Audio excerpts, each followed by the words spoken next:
It was, as they say, acceptable in the 80s. Oh boy, this is going to be interesting. I am already fumbling over my words. That's how you can tell this is going to be a good stream. Greetings and felicitations, assorted children of the internet. I am the Logician, and it is Time Capsule Tuesday once again. I think I may have decided on a new full series to react to. However, that all depends on YouTube and whether or not they decide to flag these VODs. I know that's always a gamble, but considering the last VOD I put up that was a reaction to, quite frankly, a mediocre at best sci-fi movie that no one should really care about, that got blocked in apparently every country under the sun, I don't have my hopes all that high. But you never know. I suppose that is something to predict with the inherent chaos of the internet. Entropy, thy name be asshole. So yeah, we're going to be reacting to a series that I technically have seen before, although it was only the very first episode, if you could even call it that. It was a series that was very obviously just one big multi-episode commercial for a toy line. I'm sure you're familiar with the likes. You have He-Man, Transformers, all that good stuff. The 80s was an interesting time where all you really needed to do to drive home the point that you can buy a fucking piece of plastic that can chuck other piece of plastic at other pieces of plastic was to turn it into a cartoon. Granted, some of these series have actually held up, and some of them have gone on to prosper significantly. Once again, Transformers, He-Man, and the like. Others ended up getting lost to the annals of time. I mean, that's just it, Nicholas. I myself have a unique connection with Transformers, considering the first, and I want to say only, Transformers series I watched start to finish, and have sort of dabbled in the fandom of, was Beast Wars, or Beasties for all you Canucks out there. But this is very much going to be in that same spirit, although mayhaps not how you might imagine. Because, once again, we had a number of series out there that were competing for attention among the likes of Transformers, He-Man, She-Ra, Mask, and all those assorted legacies of the 80s. What we are going to be delving into is Dino-Riders. It's about as stereotypically 80s as you can get. You've got spaceships, lasers, aliens, time travel, dinosaurs, mullets. It's got it all. And I remember owning the VHS of the very first episode of this. A VHS which, mind you, came with commercials. They were really trying to sell those Mega Bloks. And the end of the VHS was specifically dedicated to commercials for the toy line of Dino-Riders. You could probably already hazard a guess as to what the premise is, but rather than just talk your ears off, I figured a picture speaks 1,000 words, and we have got, potentially, any luck giving, 3 years of animation to go through. Well, I say 3 years. The toy line lasted 3 years. There are only ever 14 episodes of this series that were produced. 3 of them on VHS. The first 2, and then, oddly enough, the last. That's a good sign. Again, I only ever watched the very first episode, so half of this reaction today is going to be me delving into semi-familiar territory. But once again, I have not watched this in literal decades. So I suppose we will see how well it, quote-unquote, holds up. So I suppose then, with all of that having been said, Let's see here. Gotta find the right frequency. There we are. Watching Dino-Riders? Yes, we are, in fact, Alex. I've only ever seen the first episode of Dino-Riders, and that was on VHS. The type of VHS where half the contents were commercials. So we'll be running into a few of those along the way. This is going to be interesting, especially considering that the IP for Dino-Riders was apparently picked up by Disney back in 2001. So if this VOD disappears, you'll probably know why. Anyway, as always, do let me know how the volume sounds between myself and the actual content. In fact, let me actually just to try and save some time in that department.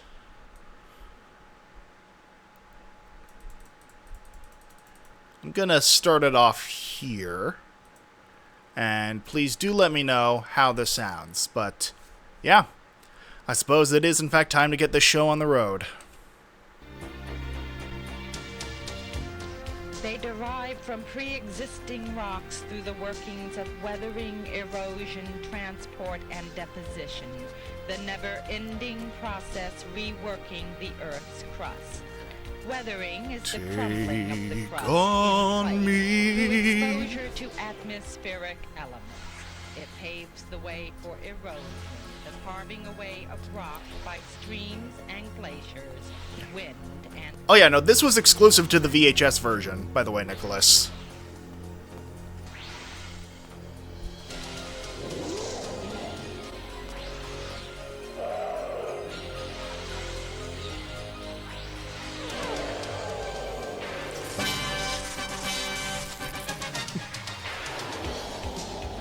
Yeah, no, the VHS releases of the first 2 episodes had exclusive animation and music that differed from the versions aired on TV. But yes, how is the volume sounding, by the way, so far?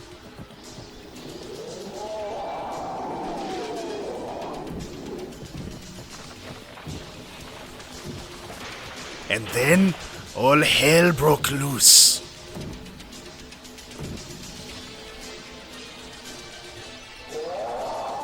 Oh god, nothing says 80s like neon green and yellow for your T-Rex.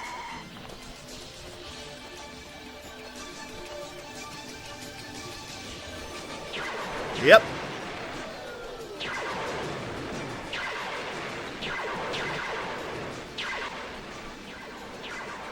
The Dreadlock's closing in on us. Yeah, and the whole Rulon Armada is right behind. God, there's so much already. So fucking much. Like, first and foremost, can we take a moment to appreciate this hair? This glorious, glorious mane.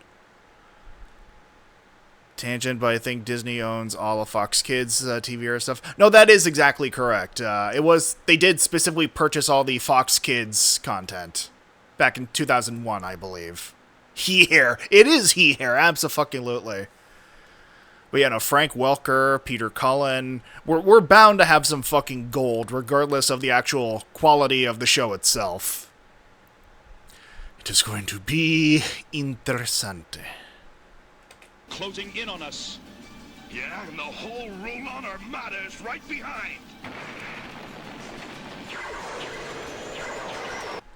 I remember being very confused early on in the show, because I had been trained by Star Wars to believe that good guys shot green lasers and bad guys shot red lasers.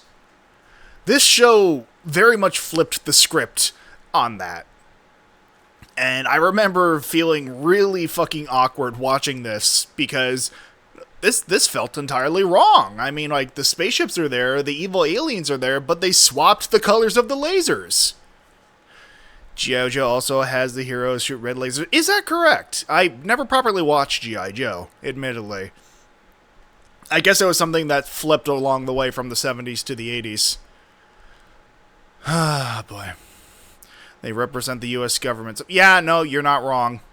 I suppose that would be a good way to explain it, Alex.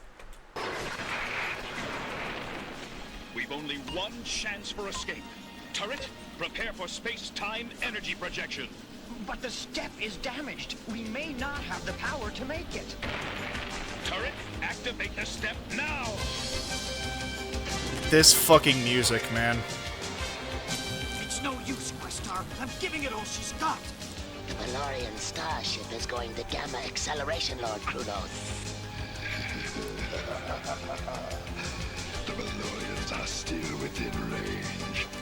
This has all the 80s voices.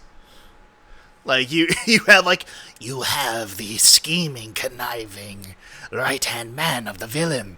And then you have Dr. Claw. Yeah, no, very Dr. Claw. And, of course, the Star Trek reference with, I'm giving it all she's got. Oh, my fucking word.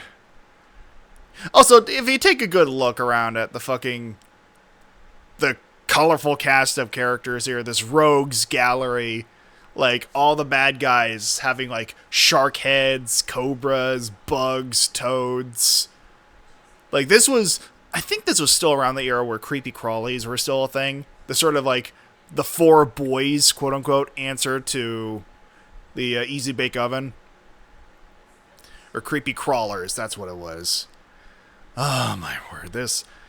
I know this must all seem very shocking for many of you who are not familiar with the content of the 80s and 90s. But, like, for us, this was very much the norm. This was the standard by which we sort of judged all media.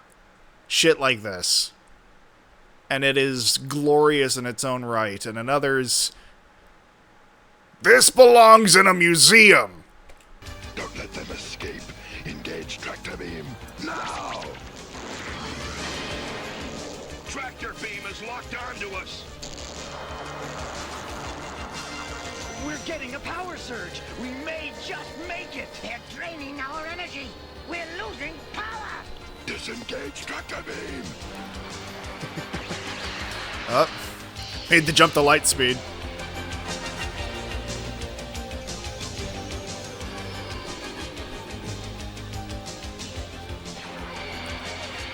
Ah, man.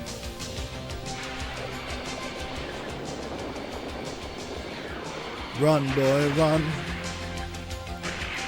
I was eating that. Not bad for a crash landing. Is everyone all right? There appear to be no injuries. Okay, I'm sorry. I have to go back to that. Is everyone all right? There appear to be no injuries. So that line was clearly cut short in editing.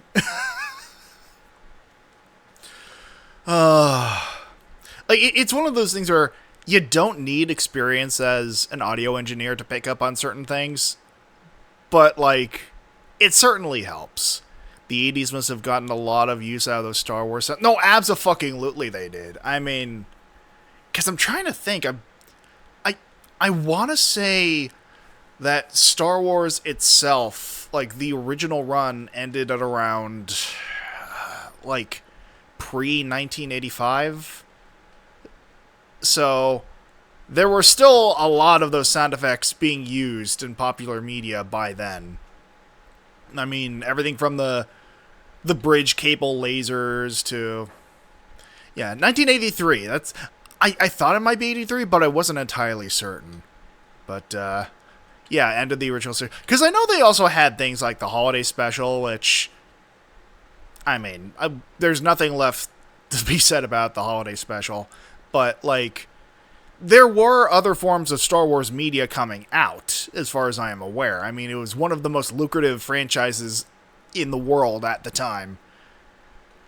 Doesn't help that ILM would work on so many movies after Star Wars. Yeah, that's another thing, honestly.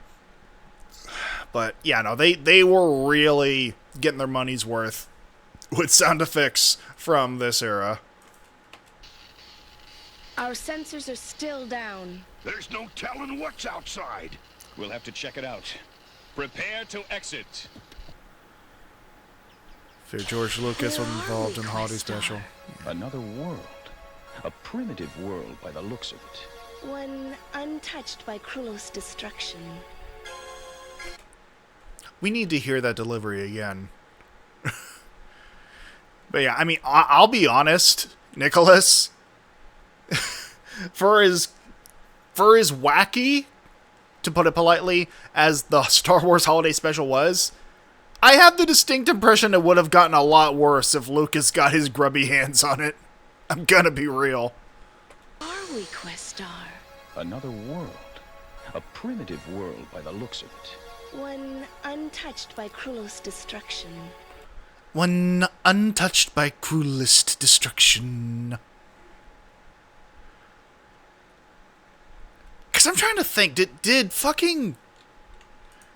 Next Generation come out by this point? This was 1988, by the way, when this series came out. I'm trying to think of when Star Trek Next Gen started making the scene. I want to say it was like the mid to late 80s, though I know it like definitely was prominent in the 90s. Ah, boy. But I mean, that felt like some sort of like Spock/Data reference with the delivery there. One untouched by cruelest destruction. I don't know.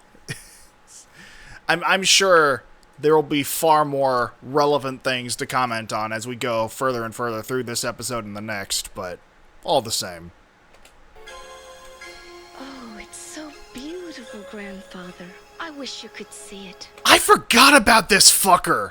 Just the random blind guy. I can imagine it, Serena. I sense we are not alone here. Wow! Look, over there! Those look like dinosaurs. They certainly do. And if those are dinosaurs, then this must be prehistoric Earth. Dinosaurs! What are we waiting for? Let's do some exploring! Come on, lad. Gunner, bring everyone out. But keep close to the ship.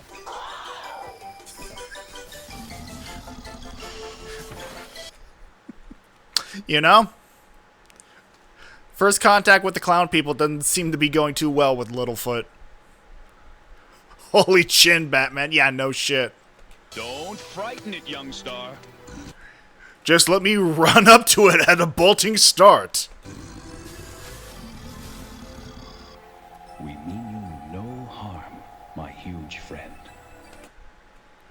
Did you just call me fucking fat?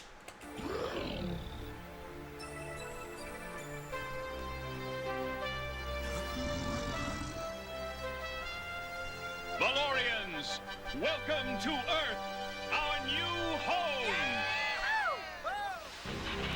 Dreadlock to ruling Armada! God. See, the funny thing is, like, I've been joking about this being very reminiscent of, like, falling into the traps of 80s and 90s shows. Why is it that any time there was a series of people from another planet crashing to Earth in the 80s or 90s, the good guys would land in the forests and the bad guys would land next to a fucking volcano? I mean, I'm thinking specifically of, like, the OG Transformers, like, G1 cartoon, as well as Beast Wars. Like, Beast Wars most prevalently, because Beast Wars is the only Transformers show I ever saw from start to finish. I mean, the 80s and 90s, and even the early aughts, did love their spaceships and dinosaurs, and the wombo combos that would result when they smashed them together. I mean, not to say that fascination ever went away, but that fascination was the most prevalent, I feel, in this era of media. Answer! It's been 2 days now with no response. Impossible! My forces are everywhere! Unidentified beings heading this way. The Valorians. I want them destroyed.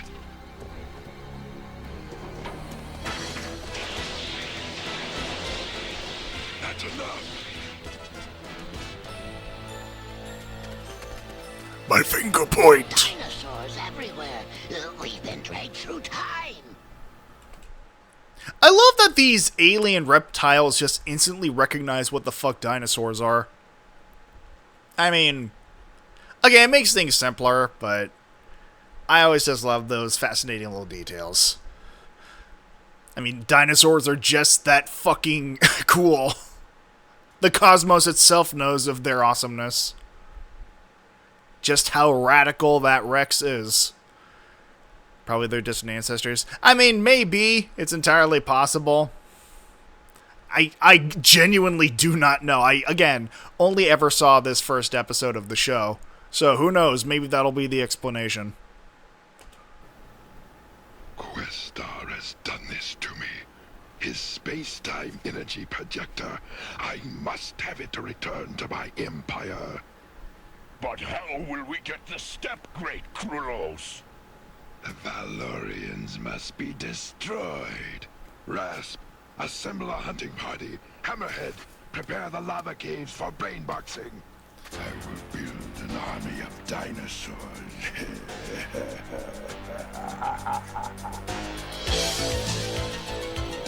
So now we get to see how the bad guys get their dinosaurs.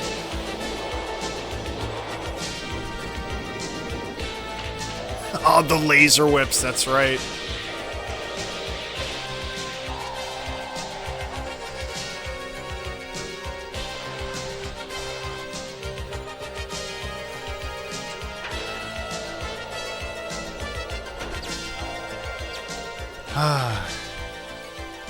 Excellent. The brain box works perfectly. Ah, yes, the brain box. I'm sorry, I have no further comment than that, other than I just like saying the word brain box. I mean, one could very much describe the TV of the 80s as, well, even just today, the TV as a brain box. Honestly, now that I think about it, that raises an interesting question. How many of you watching actually still own a physical TV? Like me, myself, I've not used a TV in, I want to say, well over a decade. I watch everything through my computer, streaming services, things like that. Through totally legal means, of course. I have a TV hung up in my room. Okay, so we have one there. I always find it interesting because I feel like the physical television set as we know it is becoming more and more obsolete. It's steadily going the way of the milkman, and that everything can be accessed through the computer these days. And fewer families are gathering around the couch to watch TV together. Though maybe that's just my own experiences speaking for me. I'm sure there are at least a significant number of people who do watch TV together. But I don't know. It just feels like TV as a concept, broadcast TV specifically, is gradually becoming about as relevant as floppy disks. Still use it for DVD and Blu-ray. My friends and I watch nothing but Trouble and all gum. Interesting. Okay. Oh yeah. The movie was a trip and a half. I've been watching some rather trippy movies as of late myself and enjoying the hell out of all of them. It is always interesting to see a lot of media that shaped the personalities and histories of people other than yourself, and just get a sense for how that may have turned them into the people they are, and also realize, oh shit, I've been missing out on some quality stuff.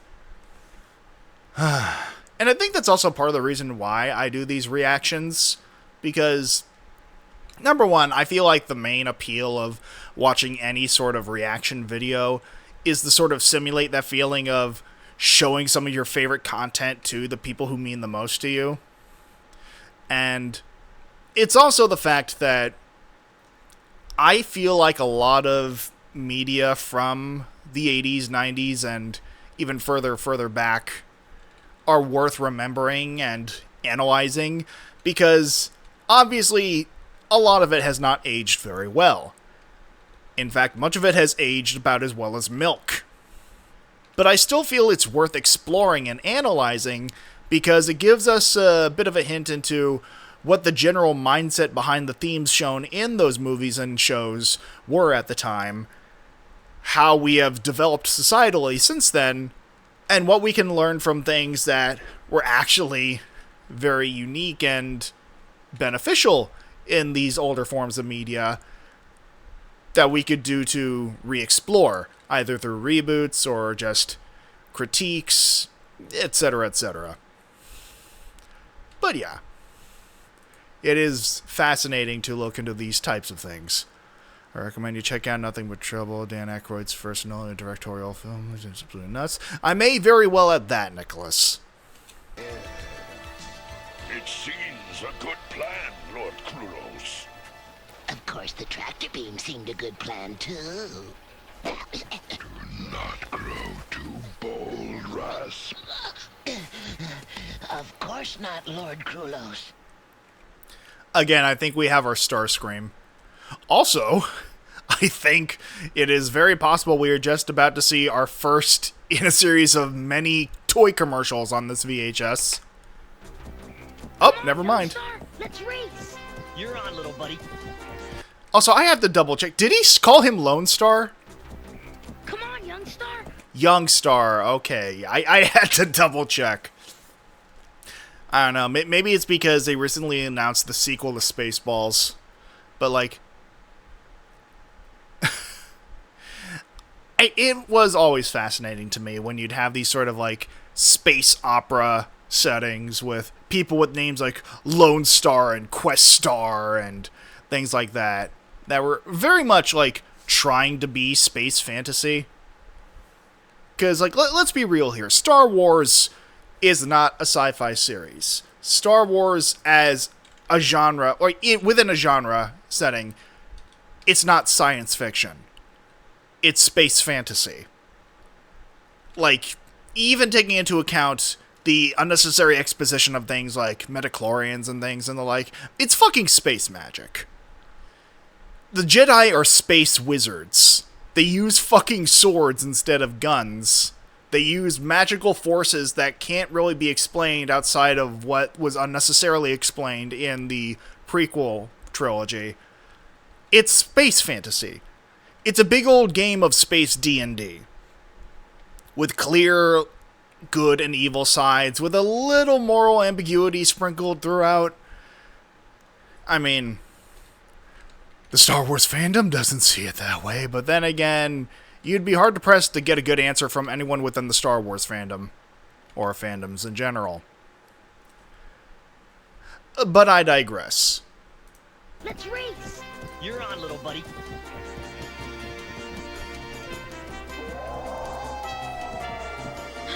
Tyrannosaurus Rex. No one hates Star Wars more than Star Wars fans. You're not wrong. The same goes for Sonic and... God damn, honestly, you'd be hard-pressed to find any fandom that doesn't have a significant amount of people who hate their own shit, honestly. Also, let's just appreciate the fucking color palette of this T-Rex. Like, hey, everybody! I just got done eating some butter popcorn! Would have brought you some, but I ate it all! And he's heading this way. Go back to the ship. What are you going to do? Don't worry about me, Pipsqueak. I'll go. The T-Rex looks like Bowser. You're not wrong. He really does.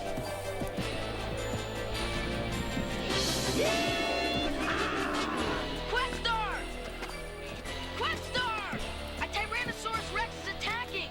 Youngstar's trying to stop him! Gunner, Serena, come with me!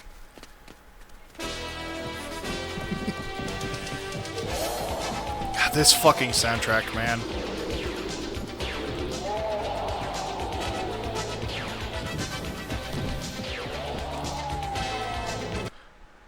I also love, by the way, how this laser blaster here just looks like a handheld Hoover.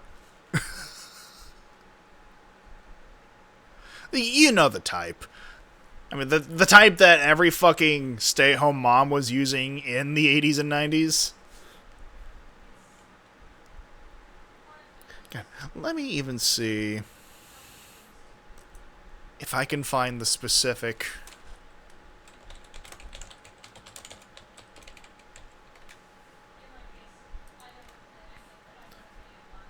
God, let me see. Yes.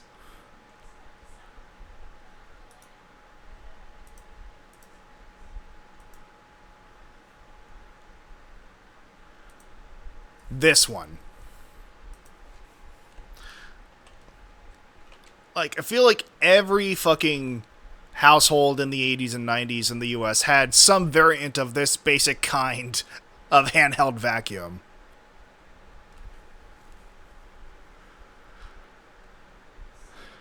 And that's literally all I am seeing with this. Ah, my word. Like, what the benefit is of having, like, a 4-inch long horizontal laser beam? I'm not entirely certain. But you know what?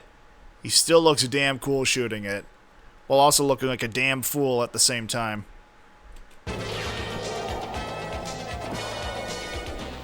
Uh-oh. I don't suppose you can fly. Ruh-roh.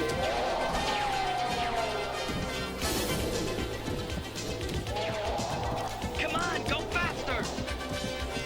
Are you gonna pay me more? Oh, you wanted me to go faster. Now I can without your heavy ass. Yow!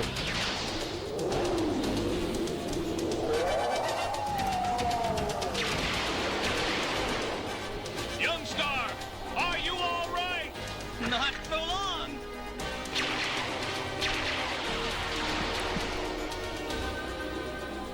Help, my friends. We need your help. Oh my god. Yow. Yow. Oh my god. And of course we have to have the team, well, I mean, not even the team psychic. They can all use the fucking psychic dino chips or whatever the fuck. But it's just, I feel like a lot of women and femme-presenting people in 80s and 90s media ended up getting relegated to the team psychic. Like, maybe it's because I watched so much Star Trek The Next Generation and, like, other cartoons of this era. But psychic powers are girl powers. Tell that to Mewtwo. Then again, Mewtwo also does seem to be a bit, curvaceous, let's say. So, who knows? I don't know how Mewtwo identifies. Not even Star Fox was immune. So, yeah, no! Star Fox did it too. And honestly, that is another classic example of, like, 80s and 90s vibes in media. Star Fox. I forget specifically when the original, like, SNES Star Fox came out. I want to say the late 80s? Like, mid to late 80s? Because, like, Star Fox 64 absolutely came out in the early 90s, if I'm remembering correctly. Was it 93? Oh, well, my bad. On the SNES was there Super S. God damn, I forgot about the Super SFX. I am trying to say so many words at the exact same time. But yeah, no, I was admittedly unaware. But yeah. No, it is very fascinating to me how, like, psychic powers do seem to be relegated, at least from media of this era, to femme-presenting characters. When, honestly, I don't know about you, I would have loved psychic powers. I mean, you can do a lot of shit with psychic fucking powers. Like, look at Akira. But, yeah.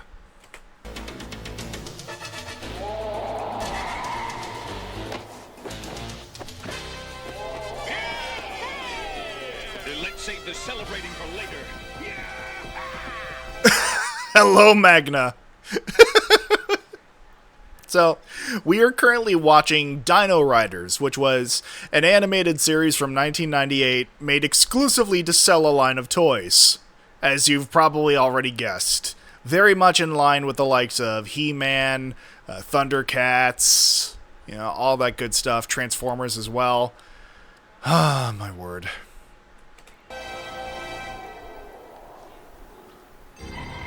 You can run, Questar, but with that beast under my control, you are finished, destroyed at last.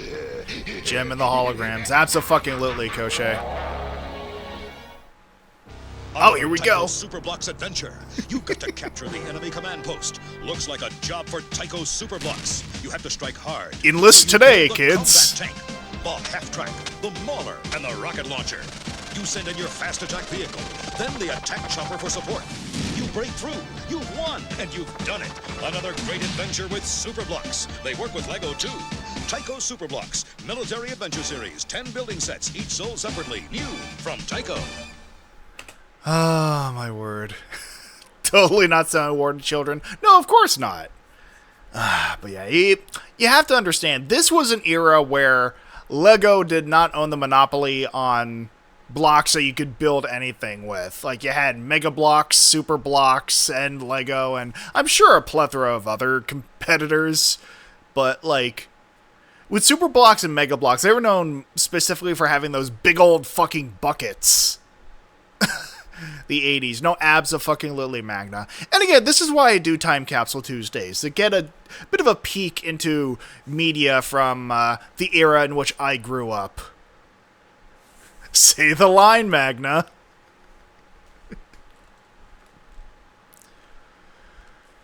And don't worry, we'll wait.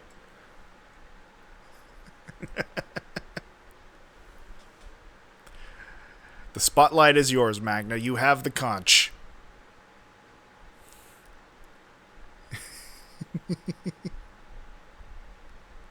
Everyone else getting in. Yippee! Ah.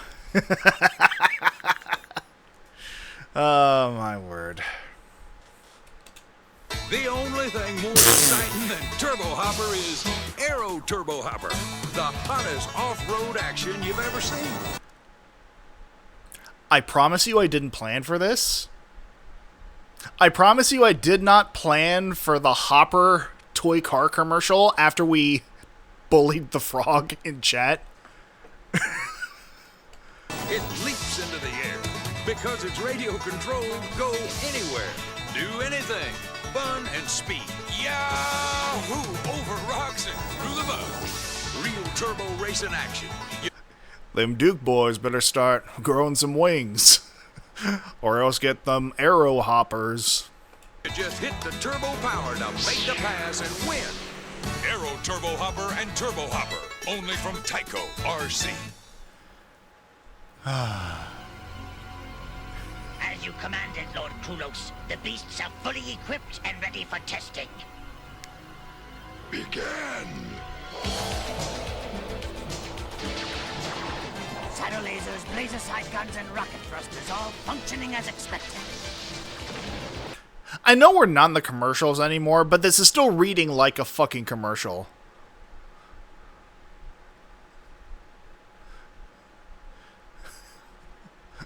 Wait, what was the name? Lord Coolio? I honestly have had some trouble.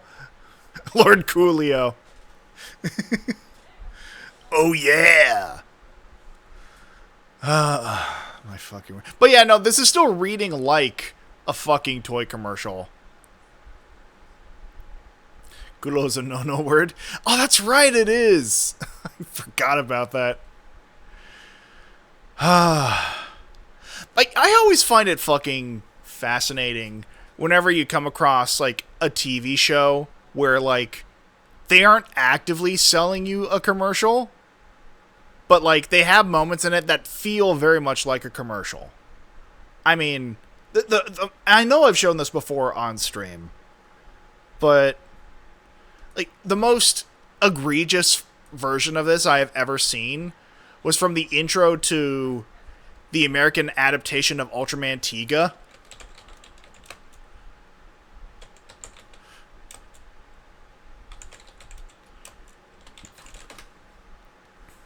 Let me see if I can find that specific moment.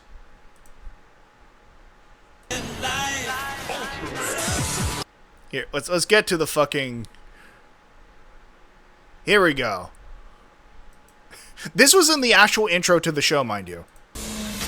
You've been enlisted into a top-secret agency called GUTS. You have access to the world's most advanced weapons and technology. Ultraman Tiga can't do it alone. He needs your help.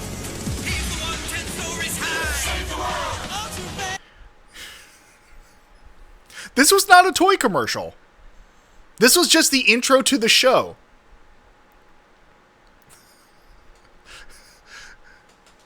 But, like, it reads like they're selling you, like, the Guts action set or some shit.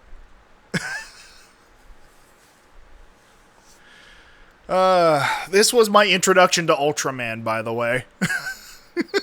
The 4Kids English dub of Tiga. More modern example I can think of is Doctor Who's Paradigm Daleks. Yeah, no, they really did line them up like they were selling toys, didn't they? I mean, that may have actually been the intent. Remember when the Power Rangers did the same thing? No, they absolutely did. The Power Rangers, like, they did that on a number of occasions. Oh my god, but it is fucking hilarious when a show advertises itself as a toy, like, even within itself. It's... The sins of capitalism know no bounds. It's not enough. I must have the mightiest of all, Tyrannosaurus Rex. Okay, so unpopular opinion time. The T-Rex is overhyped. I know everybody loves the T-Rex. You know, everyone who grew up on Jurassic Park, you know, loves T-Rex to death. And don't get me wrong, T-Rex is cool enough, conceptually. But there were bigger fucking theropods, guys. There were bigger, more dangerous creatures than the T-Rex. Giganotosaurus... No, I agree. Giganotosaurus deserves more love. I mean, honestly, you know what? We're going to be streaming for a while anyway, so we might as well go down another rabbit hole. The most outrageous I can think of is when they did the Red Forever special, when all the Red Rangers... Oh, I forgot about that, Magna. When they had all the Red Rangers gathered together for that one special episode. They revived Lord Zed's own Megazord, only to destroy it with the newest motorcycle accessory. God, you're right. Dinosaur hipster. Oh no, I'm absolutely a dinosaur hipster. Let's see.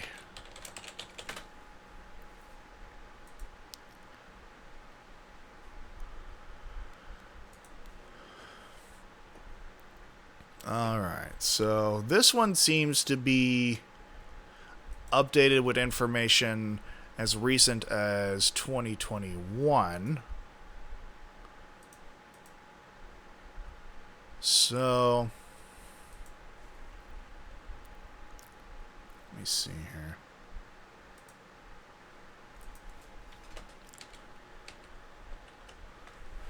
So we have T-Rex, you know, 12.3 meters.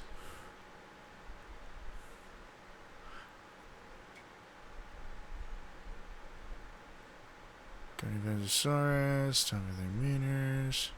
I mean, Spinosaurus, obviously longer.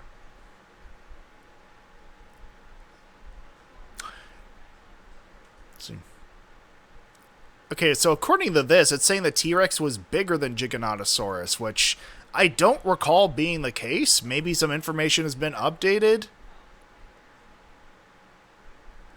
I don't know. Let's see here. Weight currently unknown. I mean, here's the thing. Like, even outside of Giganotosaurus, which I still think Giganotosaurus deserves more love regardless, people got unreasonably fucking pissed off when the Spinosaurus from Jurassic Park 3 took down that T-Rex. It's like, I feel like T-Rex has become the Charizard / Pikachu of the Jurassic Park / Jurassic World franchise. Where it's like, on the one hand, yeah, it's famous for the sake of being famous, but like, let it fucking go, guys. Science has been updated to the point where we know it wasn't the biggest and baddest guy on the block. I still think between T-Rex and Spinosaurus, Spinosaurus is cooler. But maybe that's just me. T-Rex are like the Charizard, Raptors are the Pikachu. Yeah, no, I can absolutely agree with that, Alex. It's more so that the execution of how they did, because they're trying to make Spinosaurus the big killer and putting it over. I mean, honestly, I was still fine with the way they did it. Like, they stressed that that T-Rex was, like, a younger T-Rex, not the one from the other movies. I feel like the way they handled it was appropriate, all things considered. Yeah, no, I'm Team Spinosaurus. I don't care what anyone says.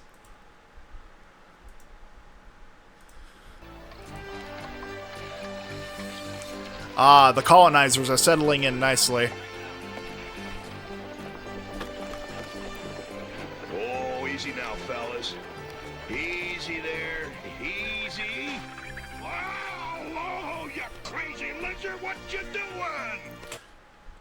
Sir, don't you have the psychic chip literally everyone else has? What are you doing there, Dino Pilgrim?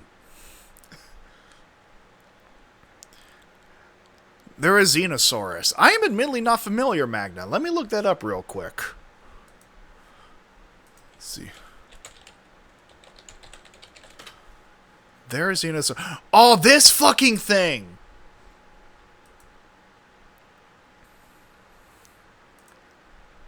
Yeah, these! I remember being really fucking interesting.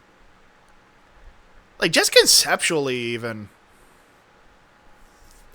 Yeah, no, these are absolutely very cool. I mean, honestly, again, maybe hot take, I consider these cooler than T-Rex. I mean, big old claws, feathers. Maybe I'm going against the grain here. I think feathers on dinosaurs actually makes them look cooler. I mean, I say this as someone who grew up with Godzilla and other portrayals of dinosaur-like monsters that were covered in scales. I still think dinosaurs with feathers are cool.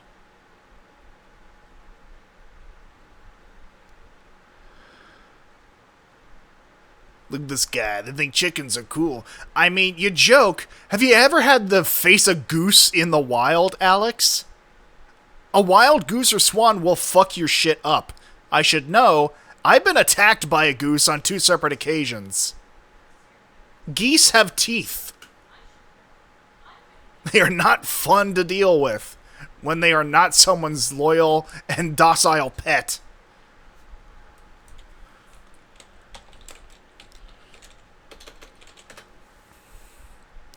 Like, look at this shit. This is not shit a bird should have.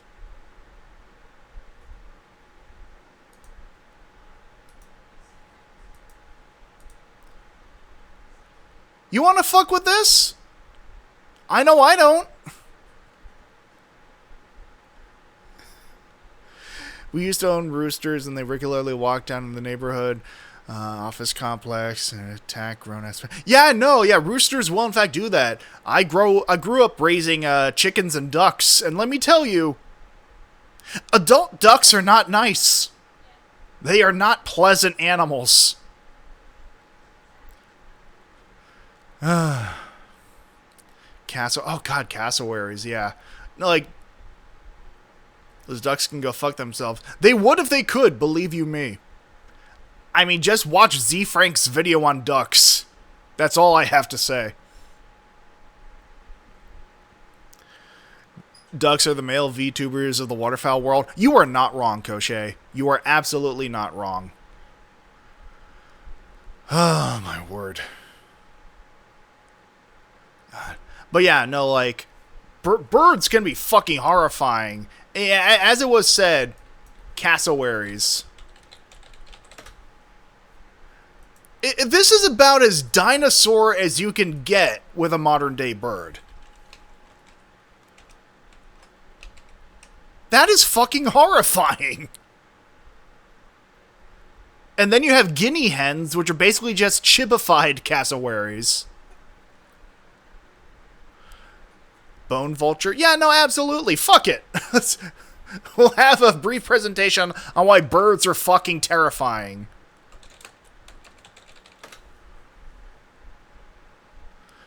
The bone vulture. Fucking Christ on a stick. Like, this is some bullshit out of Dark Crystal.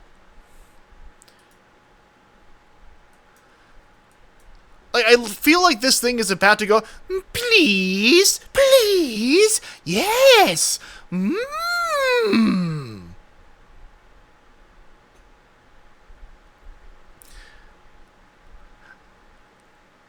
Yeah.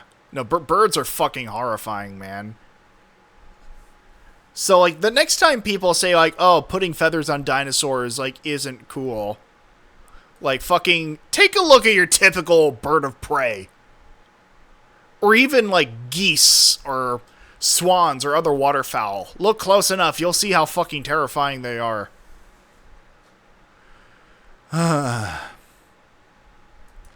And we have those in mind. We have similar shit in my neck of the woods, too.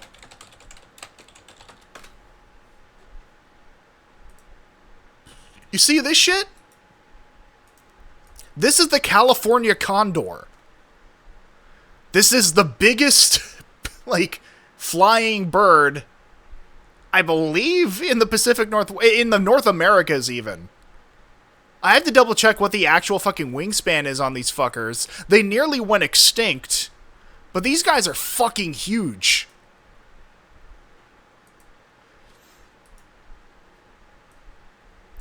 Like, I believe this is it compared to a regular-ass vulture.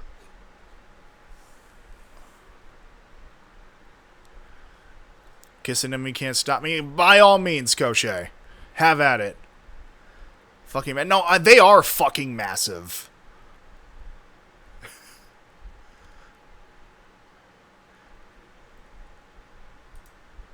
And, like, I know people joke about it. I know the practical effects haven't aged necessarily the best, but dead ass?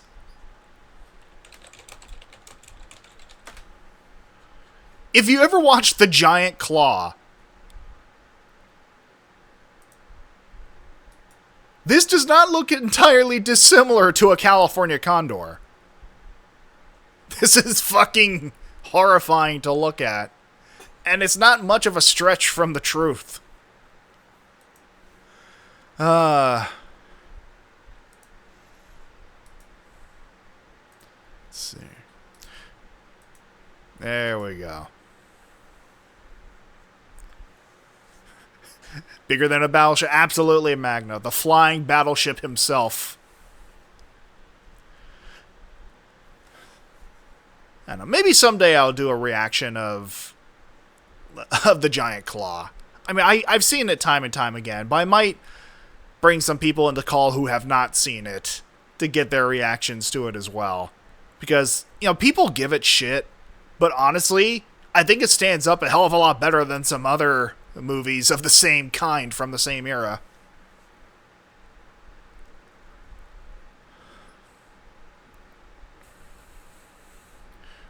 Oh, the Chilean condor. My apologies, Magna. I did not see that sooner.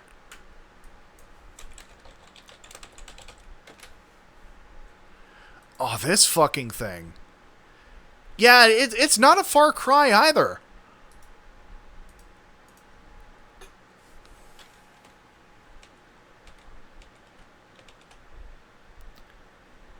One of the few Mexican... No, yeah, I was just about to say, Alex, this is basically just a fucking kaiju.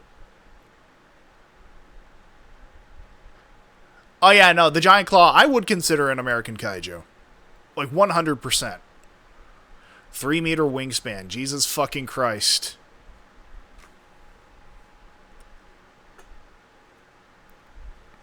They have a peanut on their face. That's a big-ass peanut.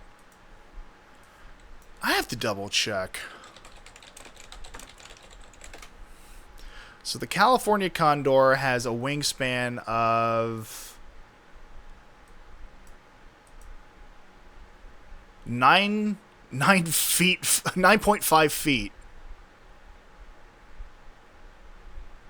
So 9 feet 60. That I think is just a little over 3 meters. Or sorry, yeah, no, 3 meters. Just to be on the safe side. Oh yeah, here's one fucking up a coyote. Again, for a bit of a size comparison.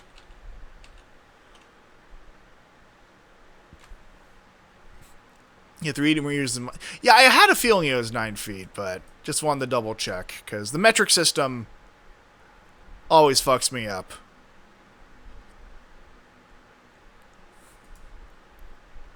But yeah, my point is, birds are terrifying, and it is not stupid to accept that dinosaurs had more in common with birds than we initially thought.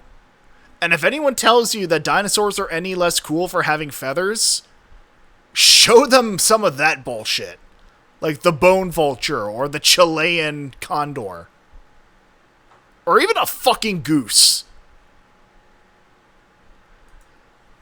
Anyway, back to these family-friendly shenanigans. Oh, the secretary bird, yeah, as well.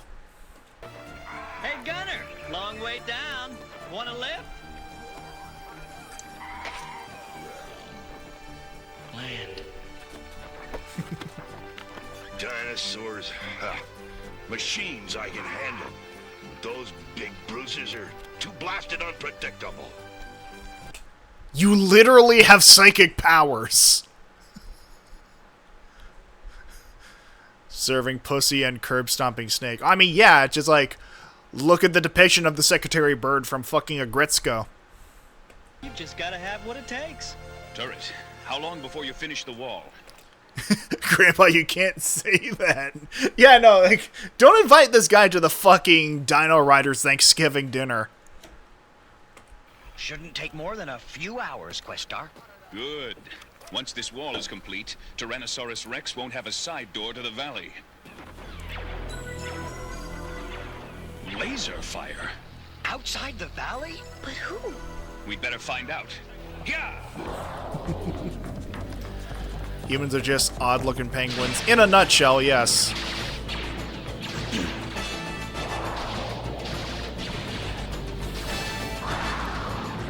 Faster, you idiots! Krulos is waiting! Krulos, that's what it was. Cruel and os.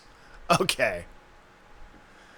I keep fucking forgetting to fucking listen closely to the names of these characters. Cruel O's, part of a balanced breakfast. Yeah, Lord Chulo.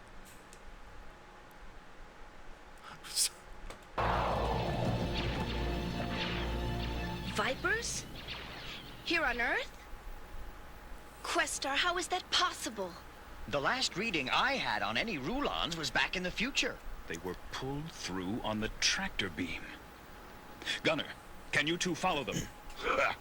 The day I can't track a few scared vipers is the day I retire. Well, there goes Grandpa with his semi-automatic weapons again. Dinosaur Adventures looking pretty weird. I mean, here's the thing. It's probably no secret, but I watched more than my fair share of dinosaur-based, like, media and read more than my fair share of, like, dinosaur-based books at the time. I mean, like... Okay, so question here. Who here remembers the series of books called Dinosauria? Where people just found themselves in a random fucking, like, isolated part of the earth where dinosaurs and humans grew up together in their own fucking society. Because that shit was my jam back in the day. Like, I know they... Dinotopia, that's what it was. Thank you, Alex. Yes, Dinotopia is what I meant. Subathon where you watch Dingo Pictures movies and every sub adds an hour. You know, I know I made you a mod for a reason, Koshe, but at this point it's just fucking sadism, isn't it? Ah, my fucking word. But yes, Dinotopia is what I meant to say. I remember also enjoying another series of books that were very... I mean, honestly, it was sort of one of the earliest examples of isekais that I enjoyed as a child, or teenager even. I forget what it was called off the top of my head, but the basic premise of these books was that a bunch of teenagers, like, going to high school, found some sort of... I forget if it was a piece of technology or just circumstances being... like, just right or just wrong. But the point being, they didn't travel back in time, but their minds did. And their minds sort of fused them with dinosaurs. And they had to figure out a way to get their consciousnesses back to their bodies in the modern day before it was too late. Like, I cannot for the life of me recall what that book series was called. But it was one that I was obsessed with for a hot minute. Up there with Dinotopia and Animorphs and the like. It was an interesting time indeed. Thought Dinotopia was weird. Oh, it was absolutely weird in its own right. I will say, something that has become a pet peeve of mine, like, in the years I've followed, which, I mean, impressionable young babby me was all for it at the time, but it's since become a bit of a pet peeve of mine, was the concept of dinosauroids, where basically, if humans had never come about, if that meteorite that popped up 66 million years ago had never touched down on Earth, then dinosaurs would eventually have evolved into beings that looked a lot more humanoid in nature. And honestly, I think that's about the height of hubris when it comes to speculative evolution. To assume that if human beings aren't around, that other living beings will just eventually evolve to become like humans. I think that's an issue I have with a lot of sci-fi as well, where every alien race is just, what if human but blue and with tentacles for hair, or just human but with green scales instead of skin. Like, that just strikes me as really fucking lazy. That's basically the 1990... No, that's absolutely it, Nicholas. That's absolutely the plot to the live-action Mario movie. And it pisses me off that people legitimately think that would happen. Like, it's one thing to say, okay, here's a fictional setting, blah, blah, blah, blah, blah. But when people genuinely believe that that's what would happen if human beings never showed up, I mean, how fucking egocentric can you get as a species? You send me a dinosauroid? Oh god, what have you done? Fucking... Okay, I have to share this because I find this a much more palatable depiction of a dinosauroid. It just... Thank you, Koshe. Thank you for cleansing our palate.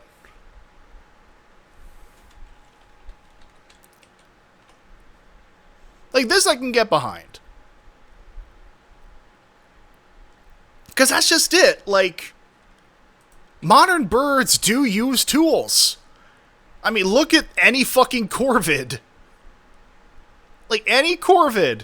Ravens, crows, what have you. They are highly fucking intelligent motherfuckers. And they will use tools, and they will remember faces and voices. And they will actually take advantage of other species to get shit done for them. Like, it depends on the bird species, obviously, or even the genus. But I could see shit like this actually happening. As opposed to, say... let me see here.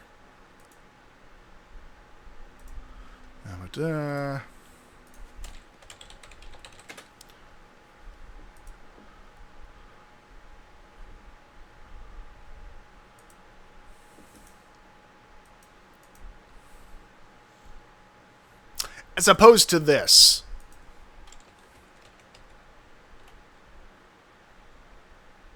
Like, this shit is the fucking height of hubris.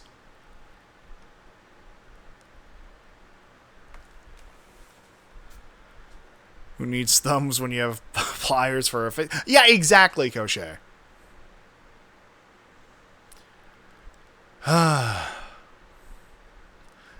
We are over an hour into the stream, and we haven't even finished the first episode. I mean, then again, it is one of my streams, so fucking go figure. Found a full body pic for his statues, and I'm crying. Oh god. Well, I suppose we can take one more sidetrack. Oh yeah, the fucking statues. Yeah, this was one of the results as well.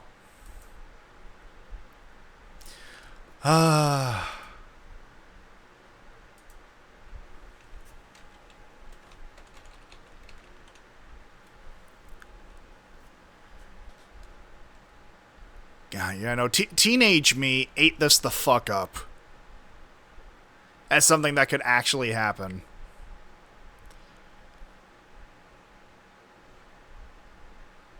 Testament to the American education system, I suppose.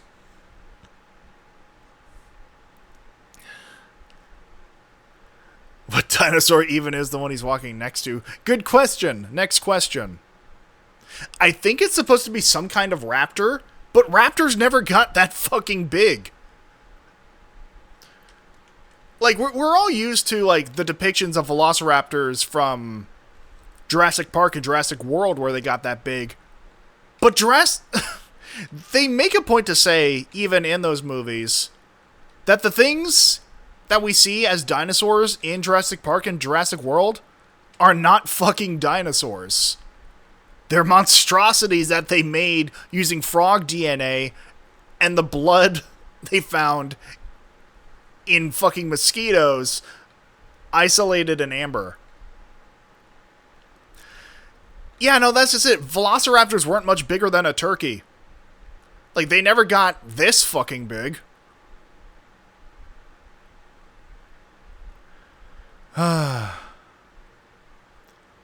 But yeah, it is what it is, and people will have their preferences when it comes to, like, depictions of dinosaurs.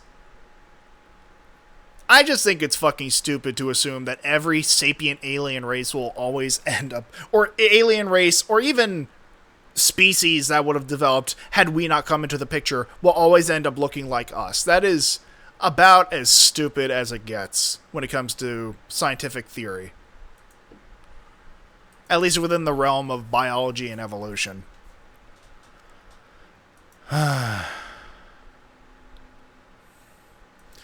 Writing an alien webcomic, let me fix that. I mean, by all means, Nicholas.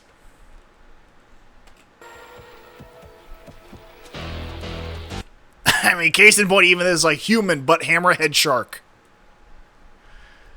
I mean, honestly, I think some of my favorite depictions of aliens are the bugs from Starship Troopers and the aliens that speak through smoke rings in Arrival. Those guys are really fucking cool.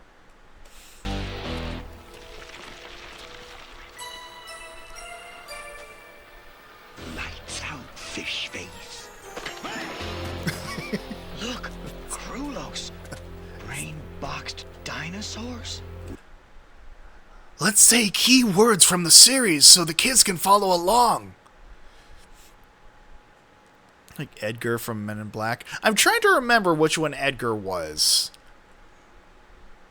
Like, there are so many fucking aliens in Men in Black. I think another thing that pisses me off, like, oh, the roaches, yeah. Yeah. I feel like another thing that pisses me off is just the assumption that any alien race intelligent enough to make contact with us is going to be roughly the same size as us. Like, who's to say there isn't a brilliant alien race that's about the size of a fucking skyscraper? You know? Like, it's all circumstantial and depends on the conditions of their own planet.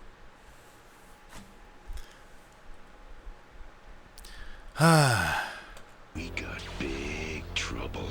We've got to warn Questar. Yeah, but first we gotta get out of here alive. Lions, get them. It still fucks me up that the bad guys are using green lasers. Like, I know it shouldn't, it's just... We need a diversion. Objective morality through color coding fucked me up as a kid, and this is the result. Uh-huh, and I got just the thing.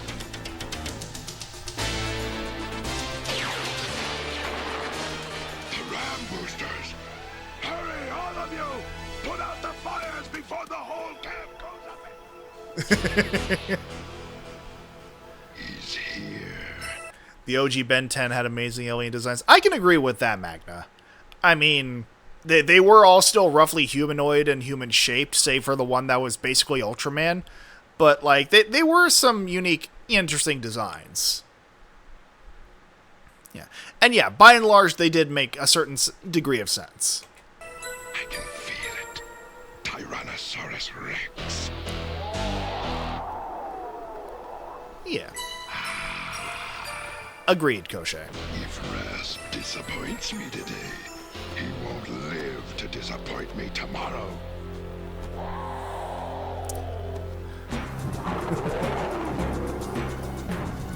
You know, just chilling next to the giant volcano. As you do.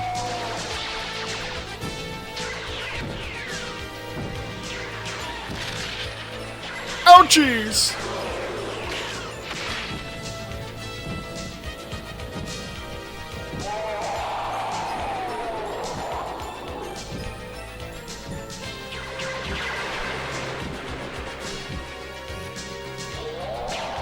I think my favorite of the original Ben 10 line was probably... I forget, was the ghost one? Soon you will be mine. No! Quick, rainbox him. Krulos's pouty lips. No, abso-fucking-lutely. Motherfucker needs some chapstick.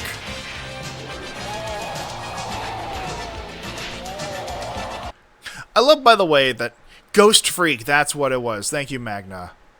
But, yeah, I like the little detail. And, obviously, the nitpick this is just being fucking, like, overly obsessed. But the fact that the sticks here are purple, whereas they're brown here. Dramatic lighting, yeah, it's just... It strikes me as funny.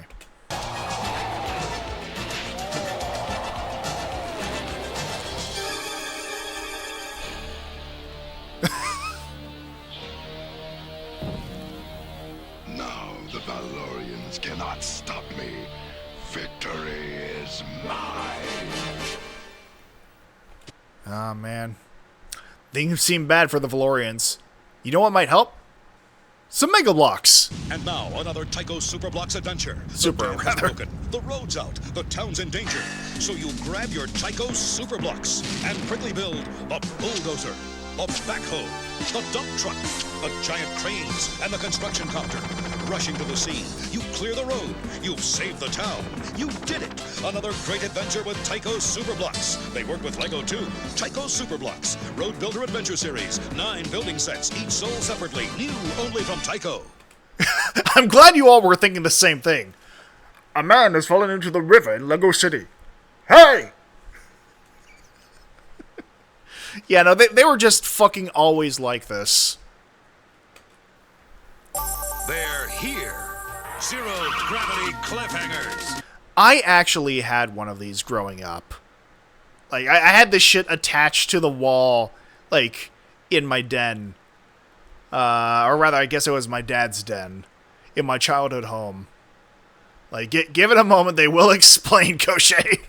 Cause you race them upside down, plummeting through the giant loop as you reach for new speeds and use your skill to master the death-defying spiral and blast up the wall to zero gravity. And then back into the giant loop. You make your final move now to take the lead and win. Zero gravity cliffhangers. It's all in how you look at it. New from Tycho, of course. Yeah, no, I specifically remember racing these with my dad and other friends growing up. Again, toys in the 80s and 90s were like... They were looking for anything that would set them apart gimmick-wise. I mean, case in fucking point, the catchphrase, "It's Nerf or nothing," will forever be in the collective subconscious of everyone from my generation. This is the most SpaghettiOs-scented thing I've ever said. That is a statement in and of itself, Koshe. And I want you to remember that. Krulos will use the woods for cover when he attacks. Here and here. The monocloni are positioned to counterattack across here. Serena? We're as ready as we'll ever be. I love the warping of the music with the VHS. Like,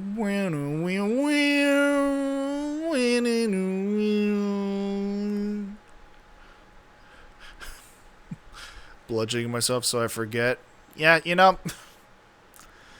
the music is begging to die. It really is. But always remember, Koshé, death is the easy way out. You're gonna have to live with the consequences of your actions, getting to know me. Getting to know all about me. Boy, are they in for a surprise. Don't underestimate Krulos. He's beaten us before. He won't this time. I'm checking on Gunner. Nervous, young star? Nah, it's the waiting that gets to me. I wish I could fight the Rulons. Lad, your mission is important. See, I keep getting the feeling that they're trying to set this guy up as Scotty from, like, the OG Star Trek. I mean, down to, like, if I give her an immortal blow, Captain. But he's just... They forgot to give the voice direction to have him do a Scottish accent. And now they're having him call the kid Lad. Like, I feel like there was a gap in communication here. You must go now. Your planet needs you. Everything set, Gunner? Yep. All this Diplodocus and I need is a Rulon regiment to play with. I have a feeling it won't be long. I can't wait to deal with Krulos on even terms. Look at them, the fools. They plant crops while we prepare for war. It could be a trap. Whatever their plan, they cannot beat me. I will destroy them, and their step will return me to my empire. I love the implication that the practice of agriculture is a trap. Peter Cullen sometimes sounds like James Avery as the Shredder. You're not even wrong, Nicholas.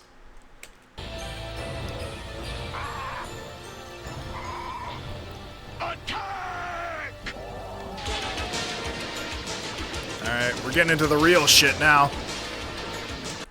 Also, I like the implication that they've been there long enough that shit is just growing on their crashed spaceship. This is Halo? I mean, it's not a far cry, Koshé.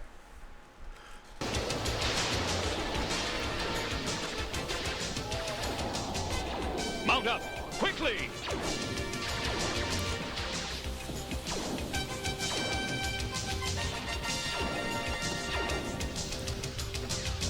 Ah, God.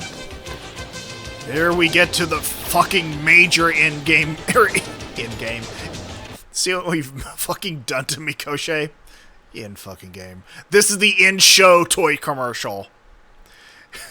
If this was Far Cry, there'd be Rayman and a hot cow lady. God, yeah. God.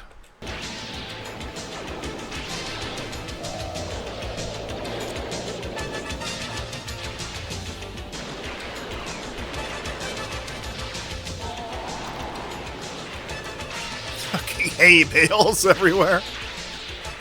Vipers! I love how they're designating the different fucking alien species here, all by the collective, like... The one guy we talked to is named Viper. Alright, so what are we gonna call his alien race? Vipers?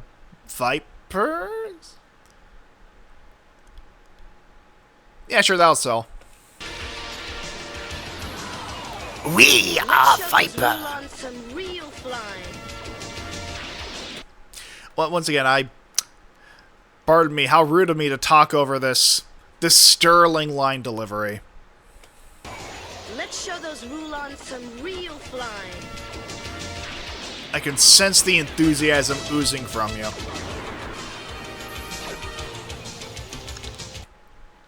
Would you guys still love me if I was a Viper? Dive, Dawn.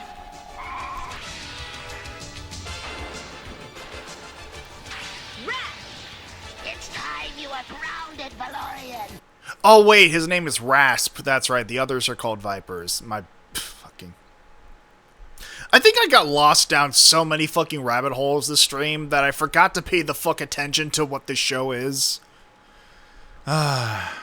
Then again, with it being a 14-episode glorified toy commercial, I suppose I can't be fully blamed.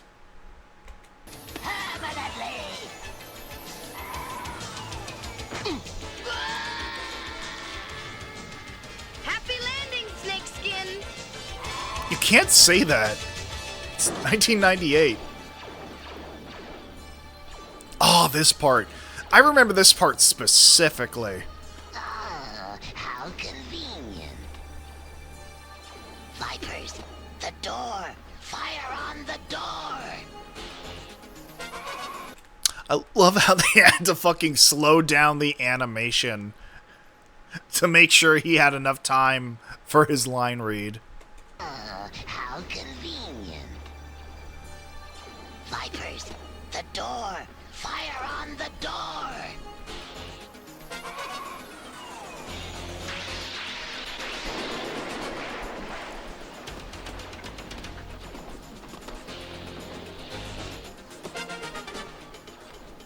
Move quickly. The step is ours. Hurry.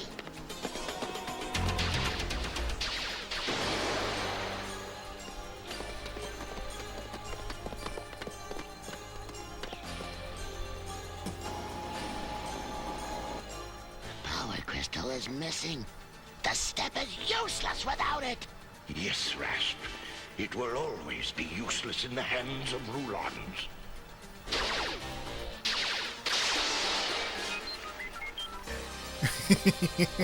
Out of my way, blind man. Your sight is of little use to you now. Fuck it up, Grandpa. Now, the crystal. Where is it?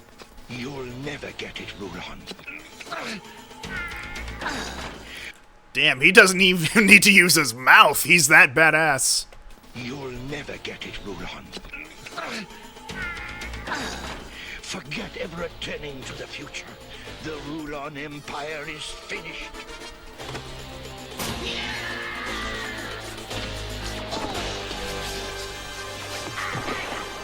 Come on. I think I soiled my pink Speedos. As you do.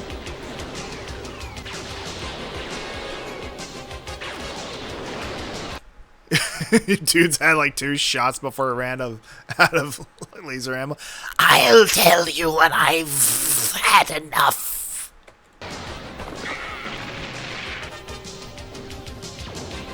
You've come a long way to die, youngster. Oh.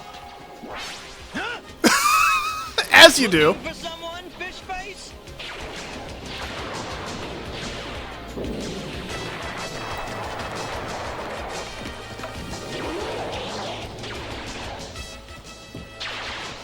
Leave this one to me, Hammerhead. I want the pleasure of this kill myself.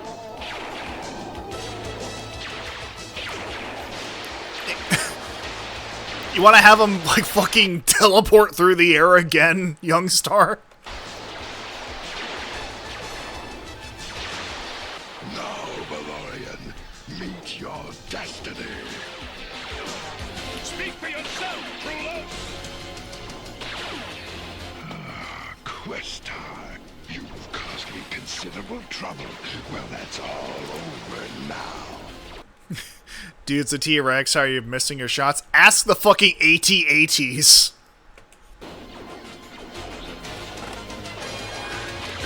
I love the fucking... Hold on.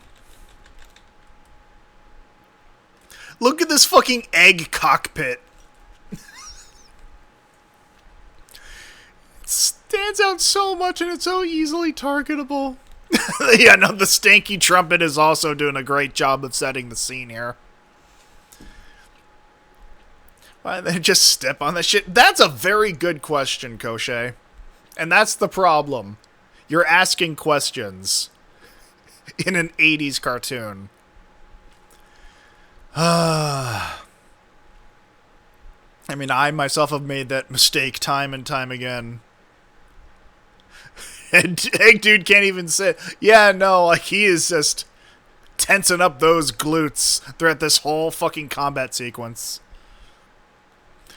Ads start in about 20 seconds. Thank you very much for the heads up, Koshe.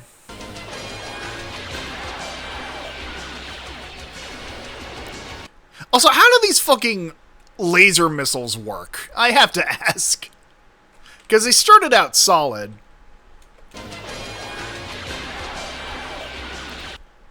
Like, there are solid missiles there. You know? There's some things in life you just can't buy. For everything else, there's 80s cartoon logic. Oh, my fucking word.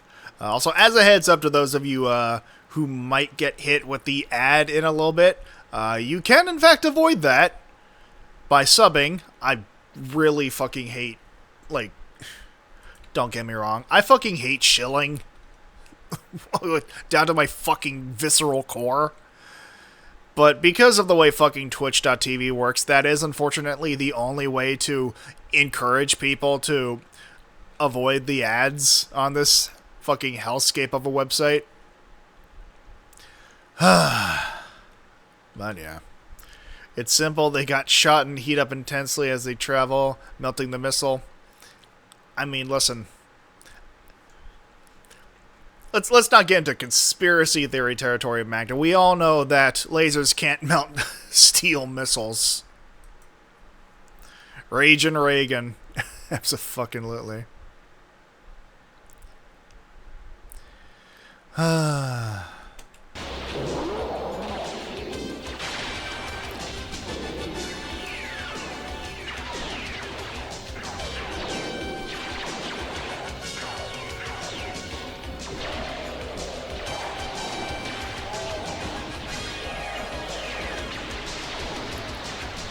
There's no stopping them. Serena. Wrong time for a booty call, my guy. Fuck that Triceratops in particular. Actually, not even Triceratops, just has the one horn. You know, I was thinking the same thing, Koshé. Like, why are they bothering to tame these fucking dinos if they're just going to use them to hold lasers? They're kind of missing the whole point of dinosaurs. Like, they're just glorified tanks at this point. It is very much just the aesthetic. I mean, we have these dinosaurs here and no one's using them, so we might as well. It's not like that's gonna create ripples in the fucking time stream. They're fuel efficient. Watch, oh my god, Primal. God. Fucking Christ, you just brought back a lot of fucking memories, Koshé. I know, Primal was an interesting series. Like, for the uninitiated, at least if I am remembering the correct series, Primal was a series, I believe, on the Sci-Fi Channel, where basically random warps in space-time started popping up and just random fucking dinosaurs and creatures from the Ice Age started showing the fuck up that they had to sort of, like, lead back to... Oh, no, wait, no, I'm thinking Primeval. That's what I'm thinking. Primal was the show with the caveman and the dinosaur. Made by the same dude who made Samurai Jack. That's what Primal was. Yeah, Primal was the cartoon. Primeval was the fucking sci-fi show. Yeah, my man. Yeah, no, I've heard nothing but good things about Primal, and I've seen... I think I saw maybe 1 or 2 full episodes of Primal, but I did not watch the entire series all the way through. But everything I have seen of Primal, like, I like. I mean, outside of a few places where it gets a bit gruesome, but even then, it's a bit more palatable since it's cartoon gore. But yes, no, I would absolutely love to watch Primal all the way through. But yeah, like they're really missing the benefit of using dinosaurs in this series, other than just slap some guns on a dinosaur, sell it to boys in the fucking 80s. Get in close.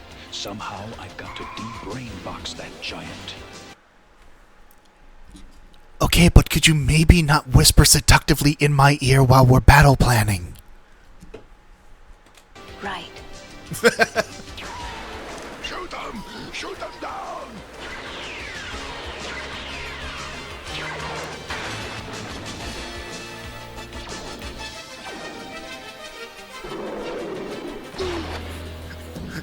Even the T-Rex is going, fuck your lasers. Shoot them down!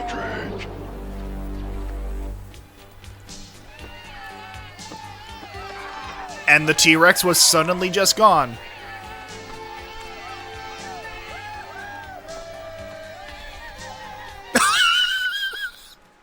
No, I'm sorry. I'm sorry. Who is she?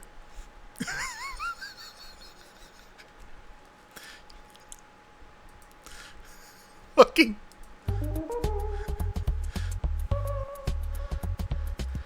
Fucking bedroom eyes from this dinosaur are throwing me the fuck off. Daddy, chill. Okay, fine, I'll let it go. You know, we'll assume that's the explanation here.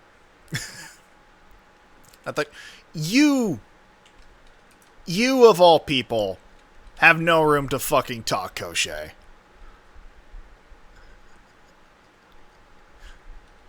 How actually fucking dare you, of all people? Anyway. When did the dinos invent anti-gravity? That's just a fucked up cow that's not hot.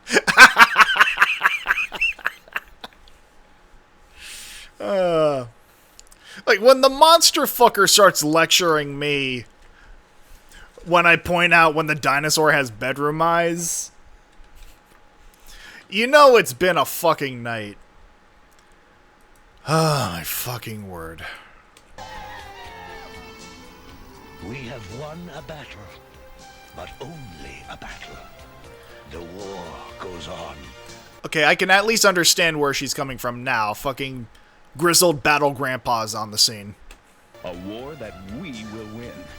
We're not Valorians anymore. We're Dino-Riders. Name drop!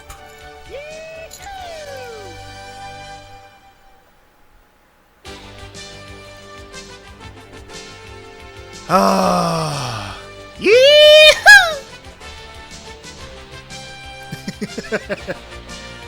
But yes, this was the only episode I ever watched of this series, by the way. Oh, you joke, Alex, but guess what's next? Harness the power, Dino-Riders.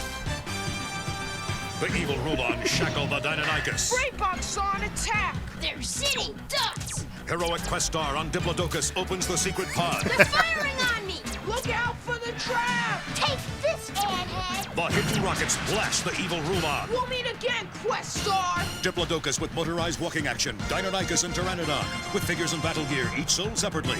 Dino-Riders. Diplodorcus, more like. Alright, so literally the rest of this is just more commercials, so I will spare you the sins of capitalism, and we'll just go on to the next episode. Now, from here I need to specify, this is uncharted territory for me. I never saw anything else from the series apart from that first episode. So, I am going to be just as fucking shocked as you are. Whatever comes the fuck up. Actually, where I'm going to take off for the night. Have fun watching the rest of it. Alright, well, thank you for sticking around for as long as you did, Nicholas. You have a great rest of your night.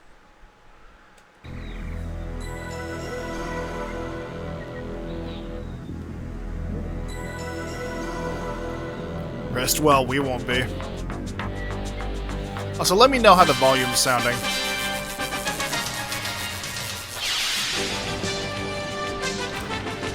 Never knew this had a 13-episode series. Yeah, 14, actually.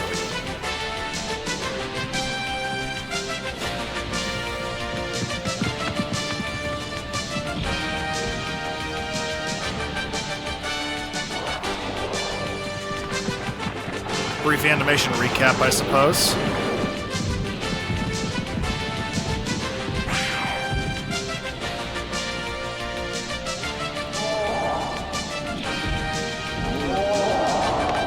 Yep.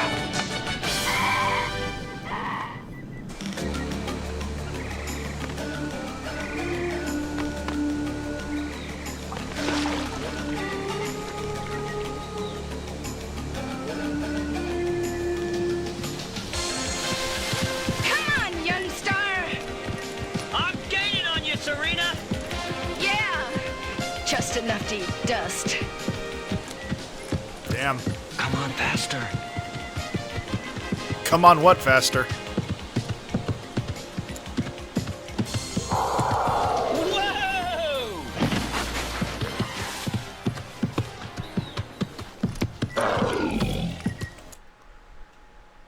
I mean, listen, even the dinos need some alone time. Just saying. But, yeah, once again, how is the volume on this episode? I know it's a bit louder than the previous one, so just want to make sure that you're able to hear me just as much as this one. In Dinotopia, I think the dinosaurs just fucking spoke. Like, they verbally communicated in Dinotopia. Like, the dinosaurs, like, still looked like dinosaurs, but they wore clothes and had civilization and things like that. At least as far as I can remember. My fucking word. But yeah, I just fucking remembered another trope from the from 80s and 90s media of this time, and it's like, and it's really fucking unfortunate, because much in the same way that a lot of femme-presenting characters were sort of relegated to having psychic powers, their roles in the show were also relegated to which protagonist is going to end up with the girl. Because like, we saw that there was some chemistry with Questar and Serena here, but now we're having this moment, this evidently flirtatious moment with Youngstar. And it's like, okay, I can unfortunately see where this is going. Ha, Serena. It looks like I won again. Shh, listen. Did you hear that? Hear what? I didn't hear anything. I thought I heard a Tyrannosaurus Rex. That isn't a Tyrannosaurus. Silly woman. What that is. Let's get out of here. Oh, great. Stranded. Now what are we gonna do? Well, we can start by using our legs, but maybe that's just my old-fashioned thinking.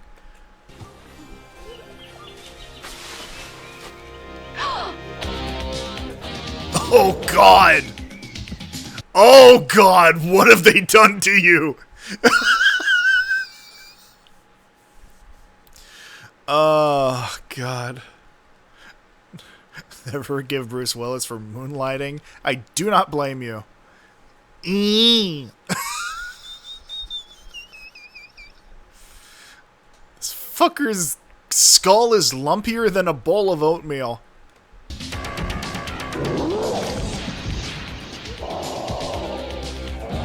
The good old fanged Stegosaurus.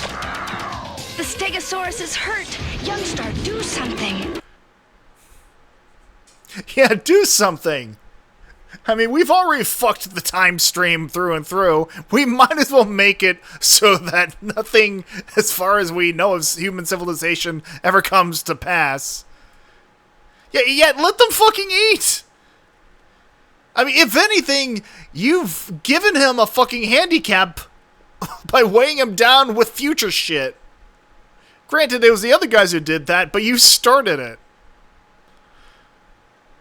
So the animation got so... I mean, that was also not uncommon with a lot of these series, Alex. Like, they put their best foot forward with the animation for the pilot or the first episode, and then they'd be like, okay, well, we got the fucking single season deal. Let's just fucking push through to the end of season 1.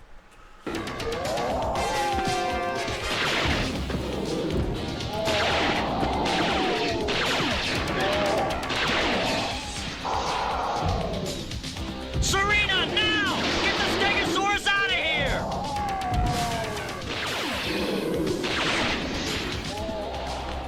We are your friends.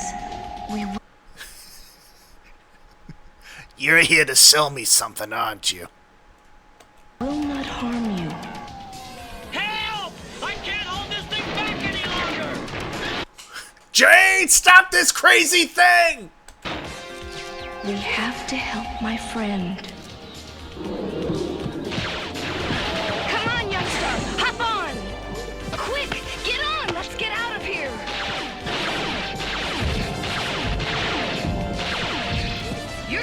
with us. Come on. Yeah! You're not alone anymore. You're a Dino-Rider.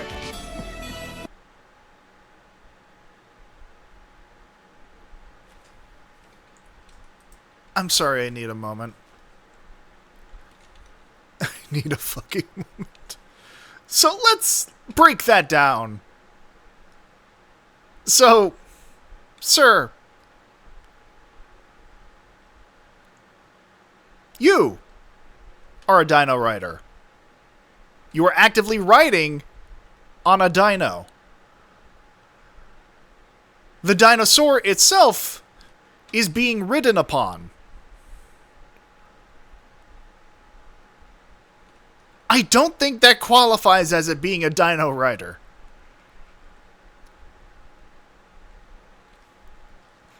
Once again, I realize I'm arguing with the logic of an 80s cartoon.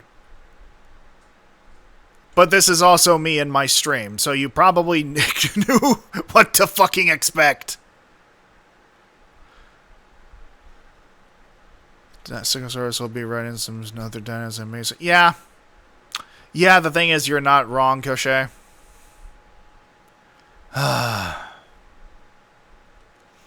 mean, more power to him, I suppose. Never hurts a dinosaur to have a fucking wingman. I just hope he goes with Serena instead of this asshat. Anyway.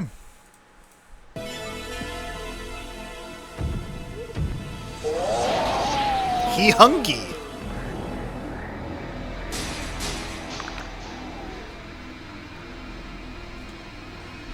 At last I have found him. The most powerful creature on Earth. Croc, we must recapture him. I see we have some new faces here. Also, on Earth might be a bit of a fucking stretch, my guy. Like, on the land in the late Cretaceous, he's up there. Granted. But on the fucking planet as a whole... I mean, again, everyone was hyping T-Rex up to be the biggest, baddest motherfucker on the block.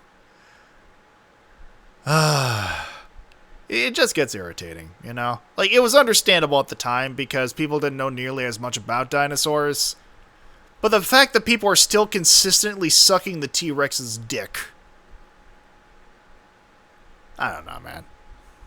Call me a hater if you will, but... sick of it. We are ready, Lord Krulos. Go. Bring him to me. I will reward you generously. Yes, Kronos. Oh, hi, Krang. Also, what the fuck even is that? Like, by and large, the other fucking aliens were at least recognizable. Like, you had a cobra, a hammerhead shark, a bug, and now we have a crocodile. The fuck is this thing?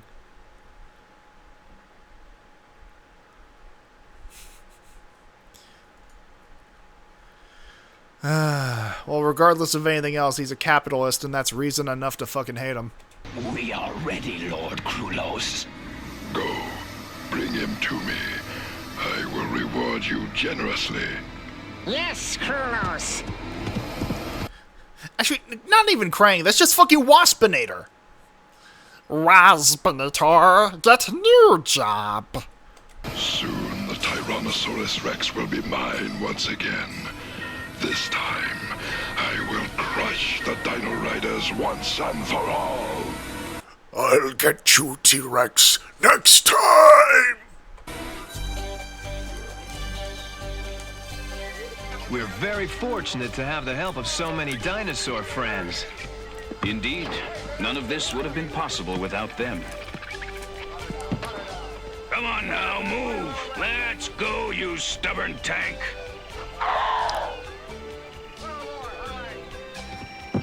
Whoa, hey, wait! No! Stop! It's okay. Let him go. He's French. Hold up, my friend. Next time, use your amp, Commando. Yes, sir, Questar.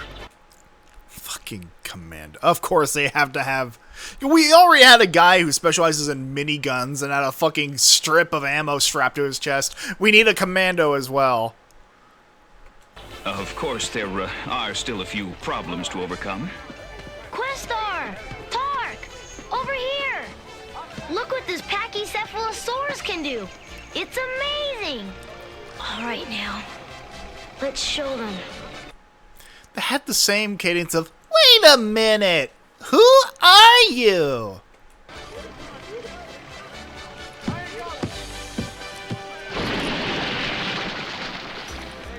That's showing them? Great.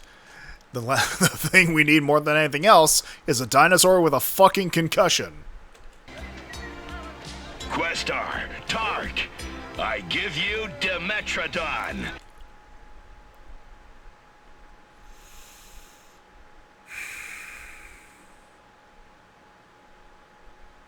Like, I didn't expect this show to be scientifically accurate. I expected them to be all over the place when it comes to dinosaur facts and stuff. This hits different because the Dimetrodon predates the fucking dinosaurs. I'm sorry, but fucking... This is the one thing that I'm fucking stuck on right now. Because fucking... This fucking thing right here is the common ancestor to all modern mammals. And I'm relatively certain it wasn't still around in the late Cretaceous period. I'm sorry, the dinosaur autism has got me by the balls, alright? 3 tons of fighting force, sure to trample Rulon invaders in a single bound. Wonder if Quetzalcoatl will show up. I mean, at this rate, probably, Alex. But do you notice anything special about this creature? No, can't say that we do.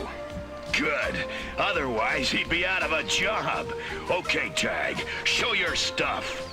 Surprise is the key to victory.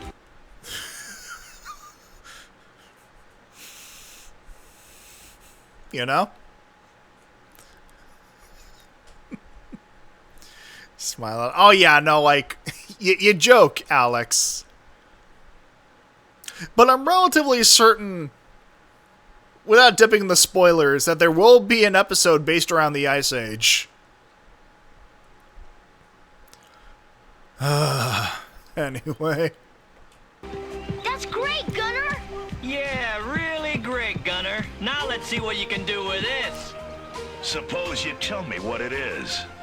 It's a Stegosaurus. Well, it looks like an overgrown porcupine to me.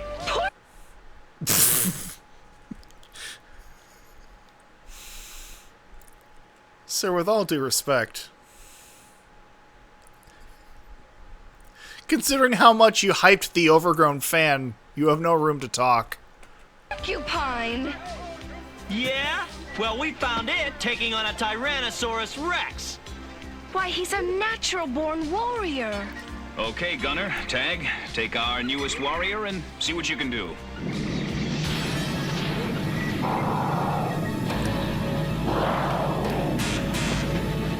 Gunner, take cover. It's an earthquake. Another Tycho Superblocks adventure. Okay. I have the feeling this is going to be the same fucking commercial as last time. You've got to capture the enemy command post. Okay, yeah, so let's just go ahead and make our way downtown, walking fast.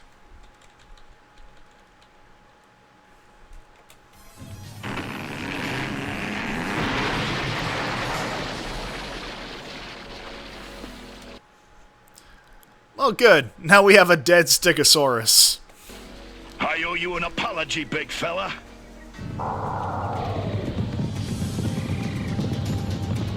Well, there goes our food supply. We've got to get to the ship.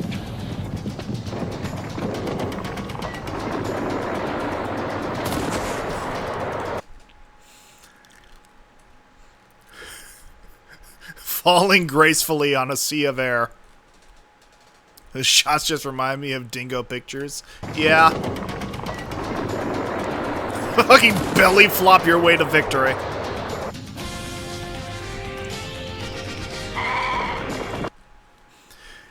I love how they're clearly using stock footage from the first episode for that. Because we did not see a single fucking indicator of her getting on top of that Pteranodon. To the ship! We heard you the first time.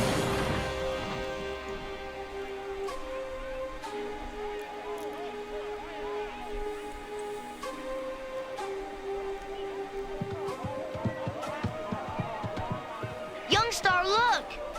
Everything's destroyed. Not our spirit.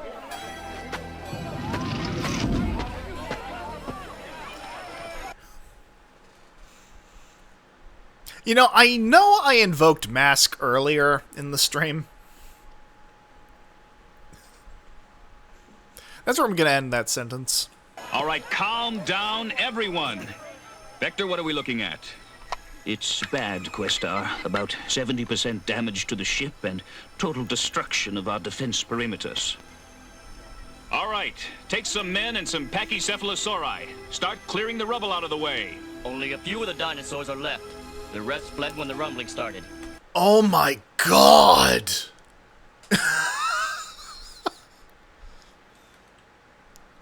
No, we need to listen to that again. Rubble out of the way. Only a few of the dinosaurs are left. The rest fled when the rumbling started.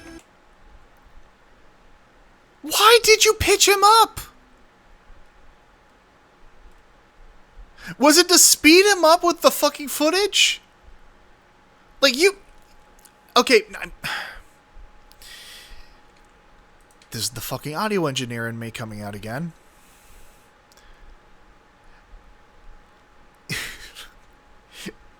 So, a funny thing happens when you... Actually, no, that wouldn't even explain it, because it was just fucking... Okay, so, fun fact. When you were audio editing, sometimes, if you would like for an audio take to sound a bit higher pitched, but want to maintain the same fucking tempo or timing, there is a specific side effect of that procedure. And that is that when you raise the pitch of an audio take and maintain that same speed and tempo, it warps the take so that the audio quality drops and you can actually hear it coming apart at the seams. That's what just happened with this character. Let's play that back again. The rubble out of the way. Only a few of the dinosaurs are left. The rest fled when the rumbling started. Like... I can't for the life of me imagine why they wanted to pitch his voice up. Was it just because they didn't want this side character to have a deeper voice than the main character? I need to let this go. We still have a fucking whole ass... Like, we're only a third of the way into this episode. I need to calm the fuck down. Let's just move on. We're defenseless without the dinosaurs. Krulos will attack. They haven't all left. Great. One dinosaur against all of Krulos's armies. Gunner's right. We must get the others back. If Krulos finds them, he'll brain box every last one. Like, there, he sounds fine. Like, there, he just sounded fucking normal. Here... The rest fled when the rumbling started. I don't know why the fuck they did that to him. All of Krulos's armies. Gunner's right. We must get the others back. If Krulos finds them, he'll brain box every last one. Like, he sounds absolutely fine there. They clearly did nothing to pitch up his voice here. So why the fuck? Why the fuck? Why the fuck do I care? Audio glitch? No, this feels like it was something deliberate, Alex, is the thing. Like, I don't fucking know. Because, again, working with audio as much as I do, I recognize that as the exact symptom of what fucking happens when you speed up an audio take, or rather pitch up an audio take without letting it speed up. Like when you force it to adhere to the same timing as the original take, but pitch it up so that it warbles. There's no one I can ask about this. Everyone who is ever involved with the show is either dead or jobless. Tag, you and Gunner organize some men. Move out and do it fast. We've never been so open to attack. Can I go with them? It's okay by me, Questar. We're going too! I want to go with him. He has the funny voice. Not so fast. I need you both for something more important. I didn't want to alarm the others. The power source for the space-time energy projector has been destroyed. How badly? Completely. I love how, like, we are 2 episodes in, and between episode 1 and 2, the cast has fucking doubled. Like, who's this wizard over here? He looks like the goddamn... You know who he looks like? You know who the fuck he looks like.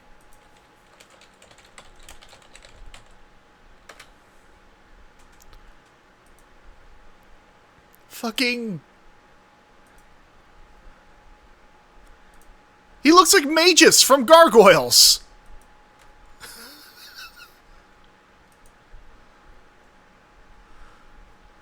Like just a less cunty Magus.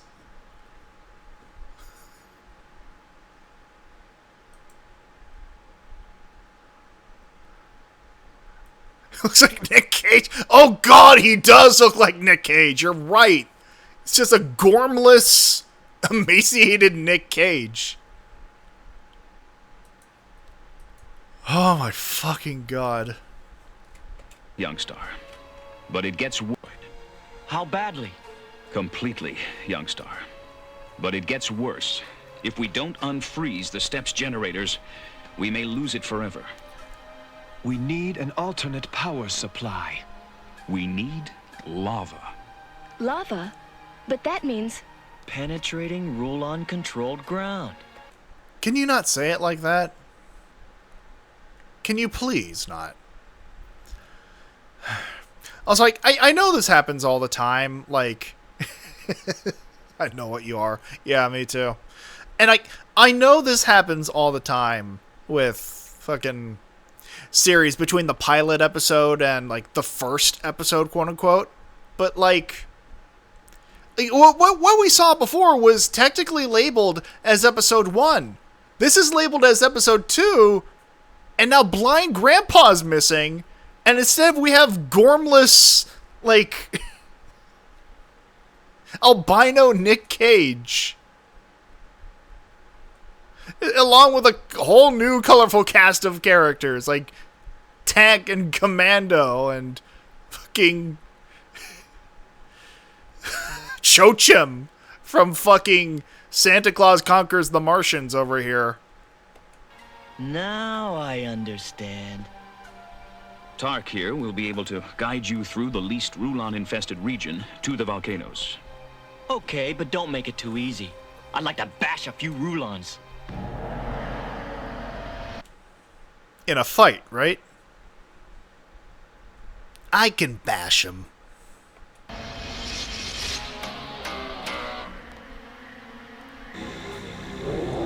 You have done well, returning my pet to me. As you desired, Lord Krulos. Excellent, Croc. You will make a fine second-in-command.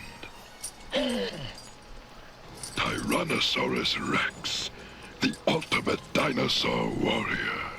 No Dino-Rider will de-brain box the giant again. I used Gorilla Glue this time. We must find a way to win back Krulos's favor. Listen, what's that?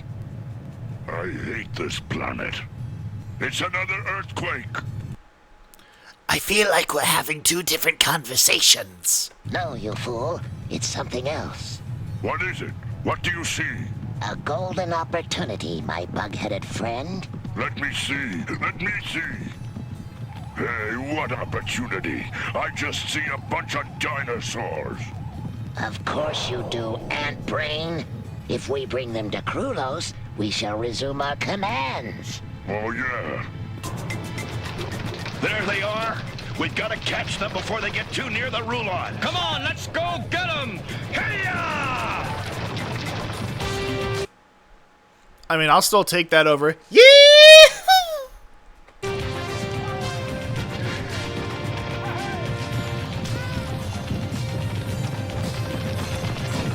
I'm gonna break out, Gunner! No, lad. Wait. Not yet. Oh. Oh, friend, I am so sorry.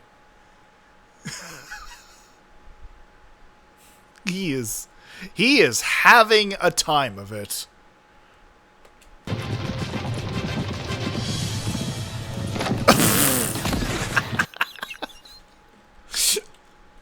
Okay, once more.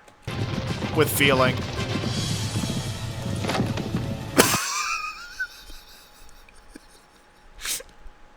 Me too, Rasp. Me fucking too.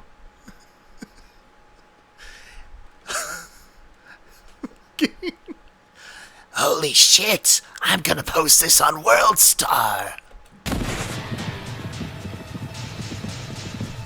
A Dino-Rider. It looks like this is our lucky day.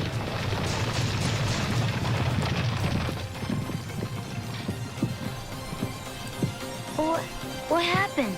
Caught you sleeping on the job, eh? Let me go! Uh-oh.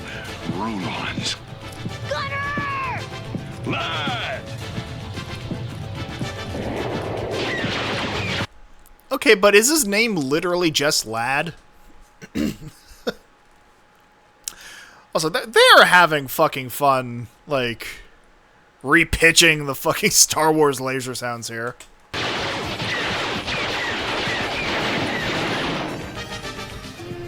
Hang on, lad. Don't give up. We'll free you if it's the last thing I do on Earth.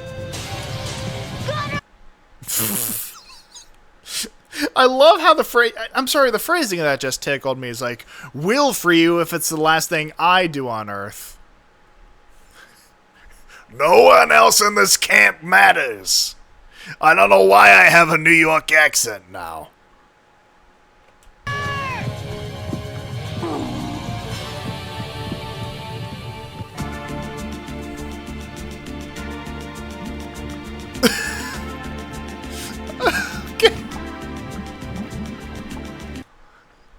Okay, but you hear it too, right?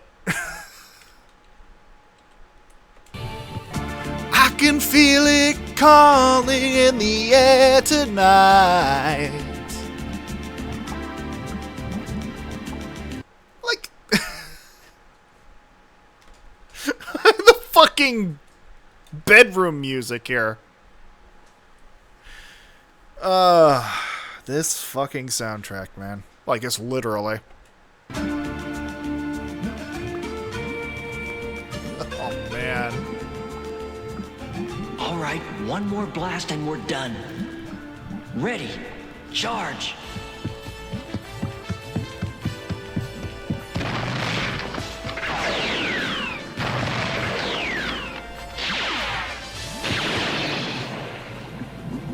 That about does it, young star.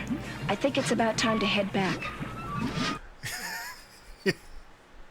He's closed the lava valve. It's that simple. Well, there are some advantages to having a dinosaur shortage. Oh? And what's that? It's a great opportunity to get closer. Just take us home, Dino-Rider. You're a Dino-Rider. I'm a Dino-Rider. The dinosaur's a Dino-Rider. Are there any more Dino-Riders I should know about? Meow! You did too good of a job, Tark. Not one Rulon the entire trip. But we could have used some excitement. There will be plenty of time for... I'm sorry, I have to also go back, like... Oh no. Oh no!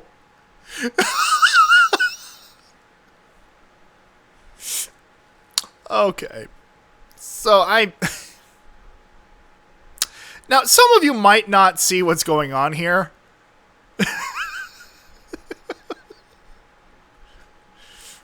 But as was established in the last shot, she is supposed to be seated directly behind Youngstar.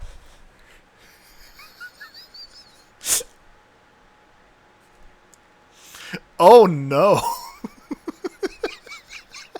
Wowzers, Bowsers. Wow, wee wah. Oh.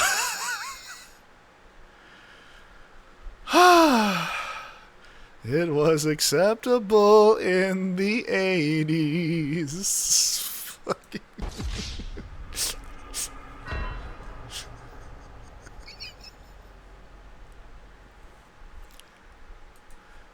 There will be plenty of time for...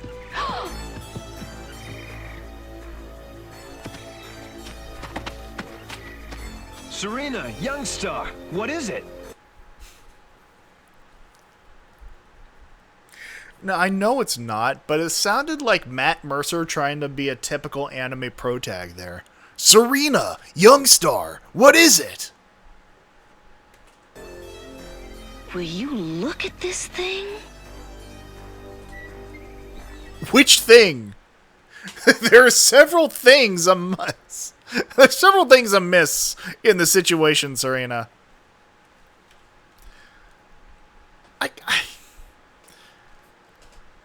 I feel like, surprise, surprise, the glorified toy commercial has some inconsistencies with the animation and lines. Like, look at this mess, I could understand. Look at this thing. I feel like... So I'm wasting time. I am wasting time asking questions, and it hurts to say that. Greetings, Valerians, or should I say, Dino-Riders? Looking for trouble, Snake Eyes? I wouldn't do that if I were you, Youngstar. You might soon regret it. I'll chance it.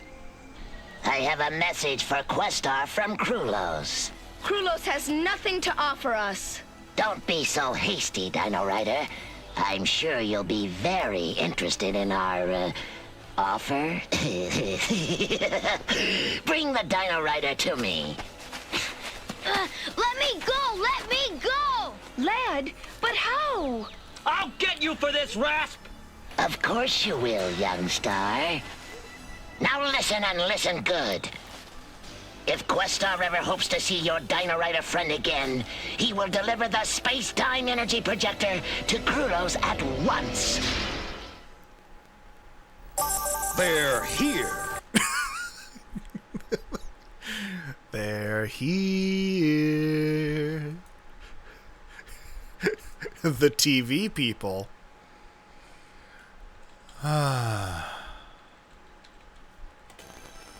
Handing over the step to Krulos is out of the question.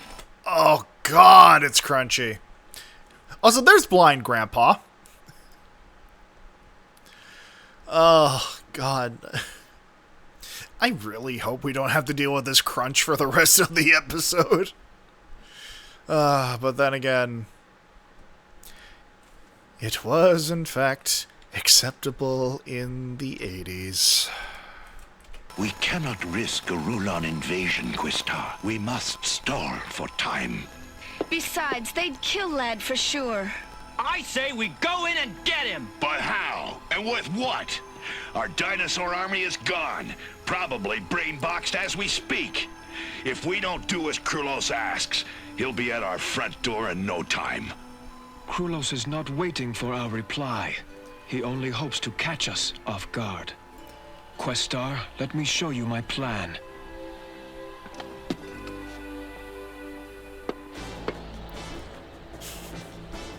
Rasp, take a group of Vipers. You will make the first charge of the camp to draw them out. Move out, Vipers! You see, I was about to ask, because, like, we see these guys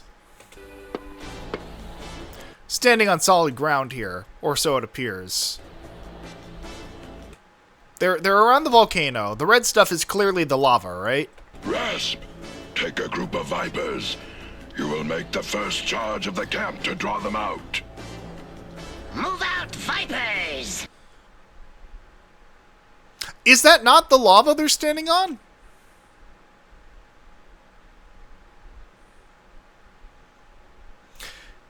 Well, I guess we know what this species is. The Mosasaurus. No, wait, that's Jesus. He was the one who walked on the water. Moses was the... Is it evident that I've never picked up a Bible in my life? Moving the fuck on. What do we do with the young Dino-Rider, Lord Krulos?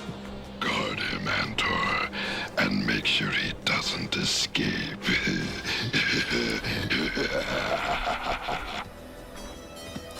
Awful kind of him to let his boss finish his evil laugh before completing his task.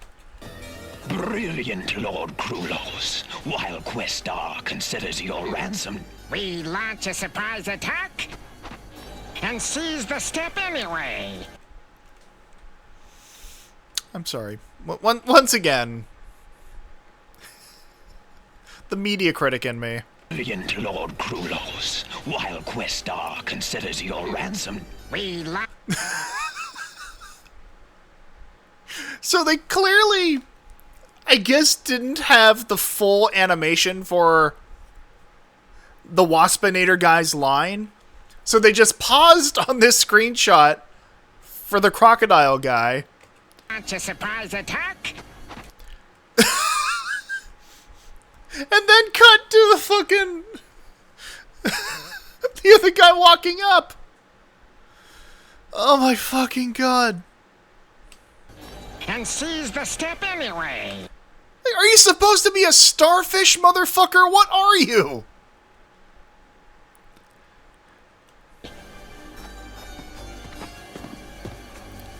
Because of you, boy, I will miss our great victory. I'm just here. I'm literally neurodivergent and a minor.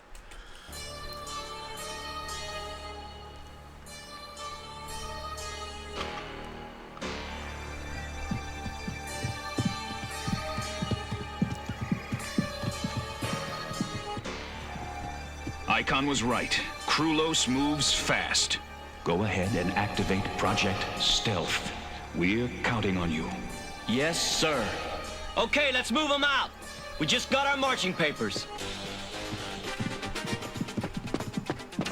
Stegosaurus reporting for duty, Questar. Oh my god.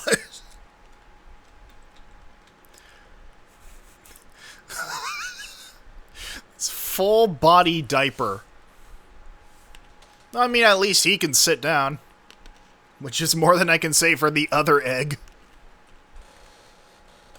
He's never seen this sort of action before, Tark. Do you think he's ready? Yes, sir. Then let's go. Rulons, prepare to attack.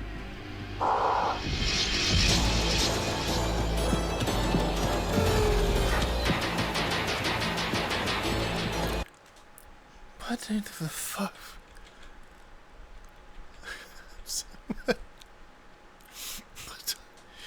I'm sorry.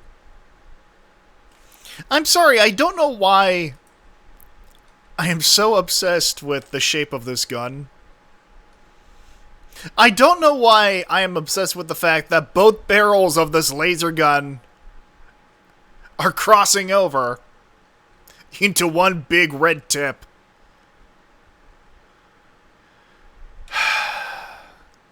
Two-thirds of the way through, two-thirds of the way through, two-thirds of the way through.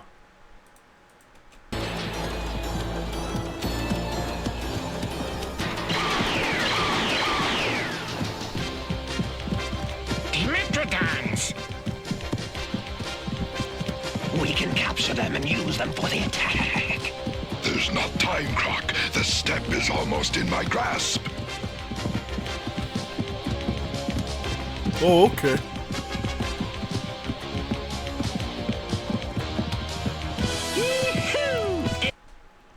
I guess that's just his catchphrase now. Yee-hoo! It worked! Guarding a little boy. For what? I should be at the head of Krulos's armies. Look. Dinosaurs are coming into camp. Well, go catch them. Drop them, bugheads! Youngstar! I knew you'd come! Who else? Hey, Youngstar! Where are the others? We'll meet up with them. Let's go!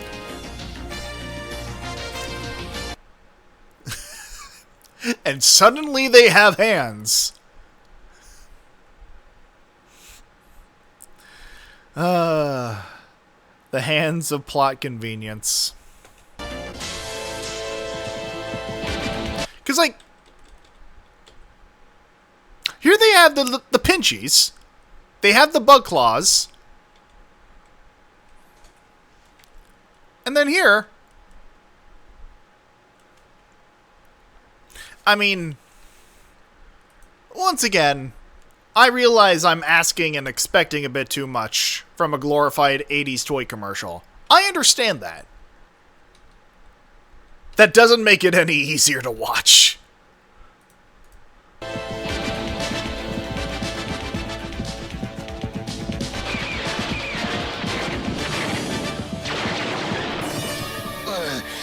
They were here a second ago. They're hiding. Root them out like the cowards they are.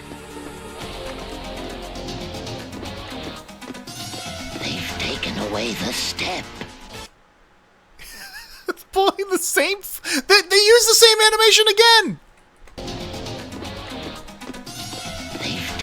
Like, I'm pretty sure this is the exact same fucking animation from the first episode, just lightened up so it isn't dim anymore.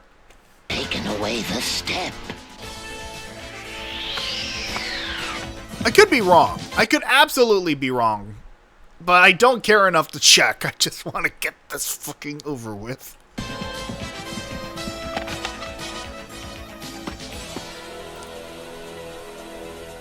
Okay. We've spotted them. They're retreating to the south. After them!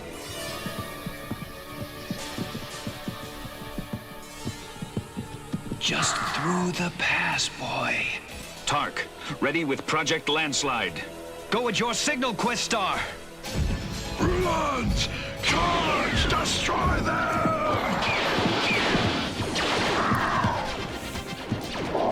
I mean, what is any sort of Star Wars ripoff without a trench run?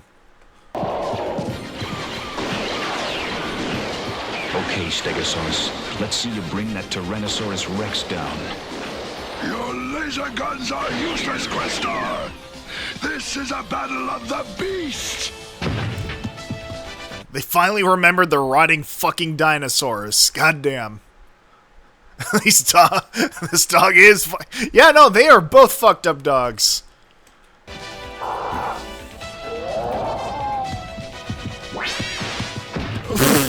Questar! You know, the classic Stegosaurus cry. Questar, we must remove that Rulon breastplate. Can you bring me in closer on the left? I'll try. Here goes.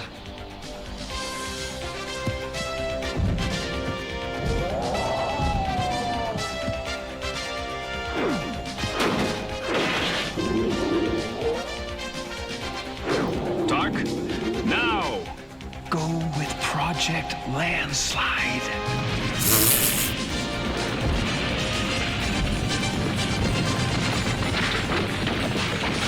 You think you can shut me out, Questar? Well, maybe for now, but not forever! I will return, Questar, and I will destroy you! Okay, do we have any idea how he's doing that from beneath the rocks? No?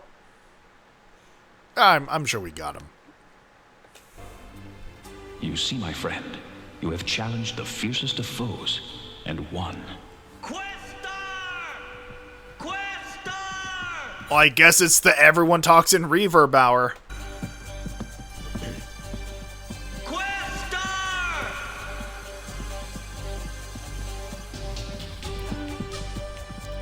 Young Star, lad, you're safe!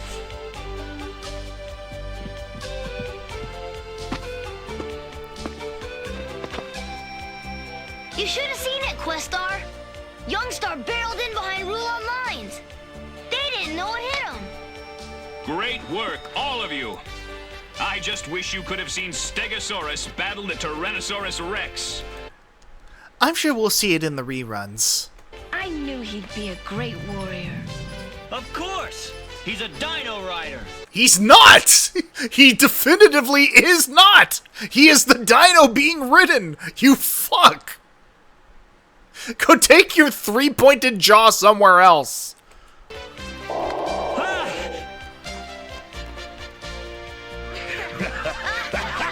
Oh, you. Are they literally... fucking... Of course. Of course they're using the last fucking shot from the first episode. Fucking...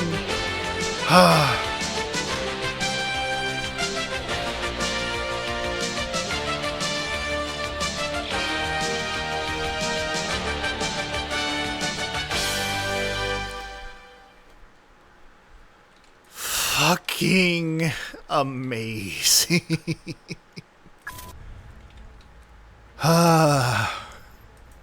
So that was Dino-Riders. At least the first couple episodes. And honestly, if it does work out that YouTube doesn't get up my ass about doing reactions to this series, I may continue on with this as a full-on, well, reaction series. Now, the funny thing is that, as far as I am currently aware, the only 3 episodes of this show ever released on VHS were the first episode, the second episode, and the last episode. So, the format is gonna look a little different when we pick up on episode 3, or rather, if we pick up on episode 3. That's still yet to be determined, depending on how YouTube reacts to me uploading the VOD of this reaction. But, I digress.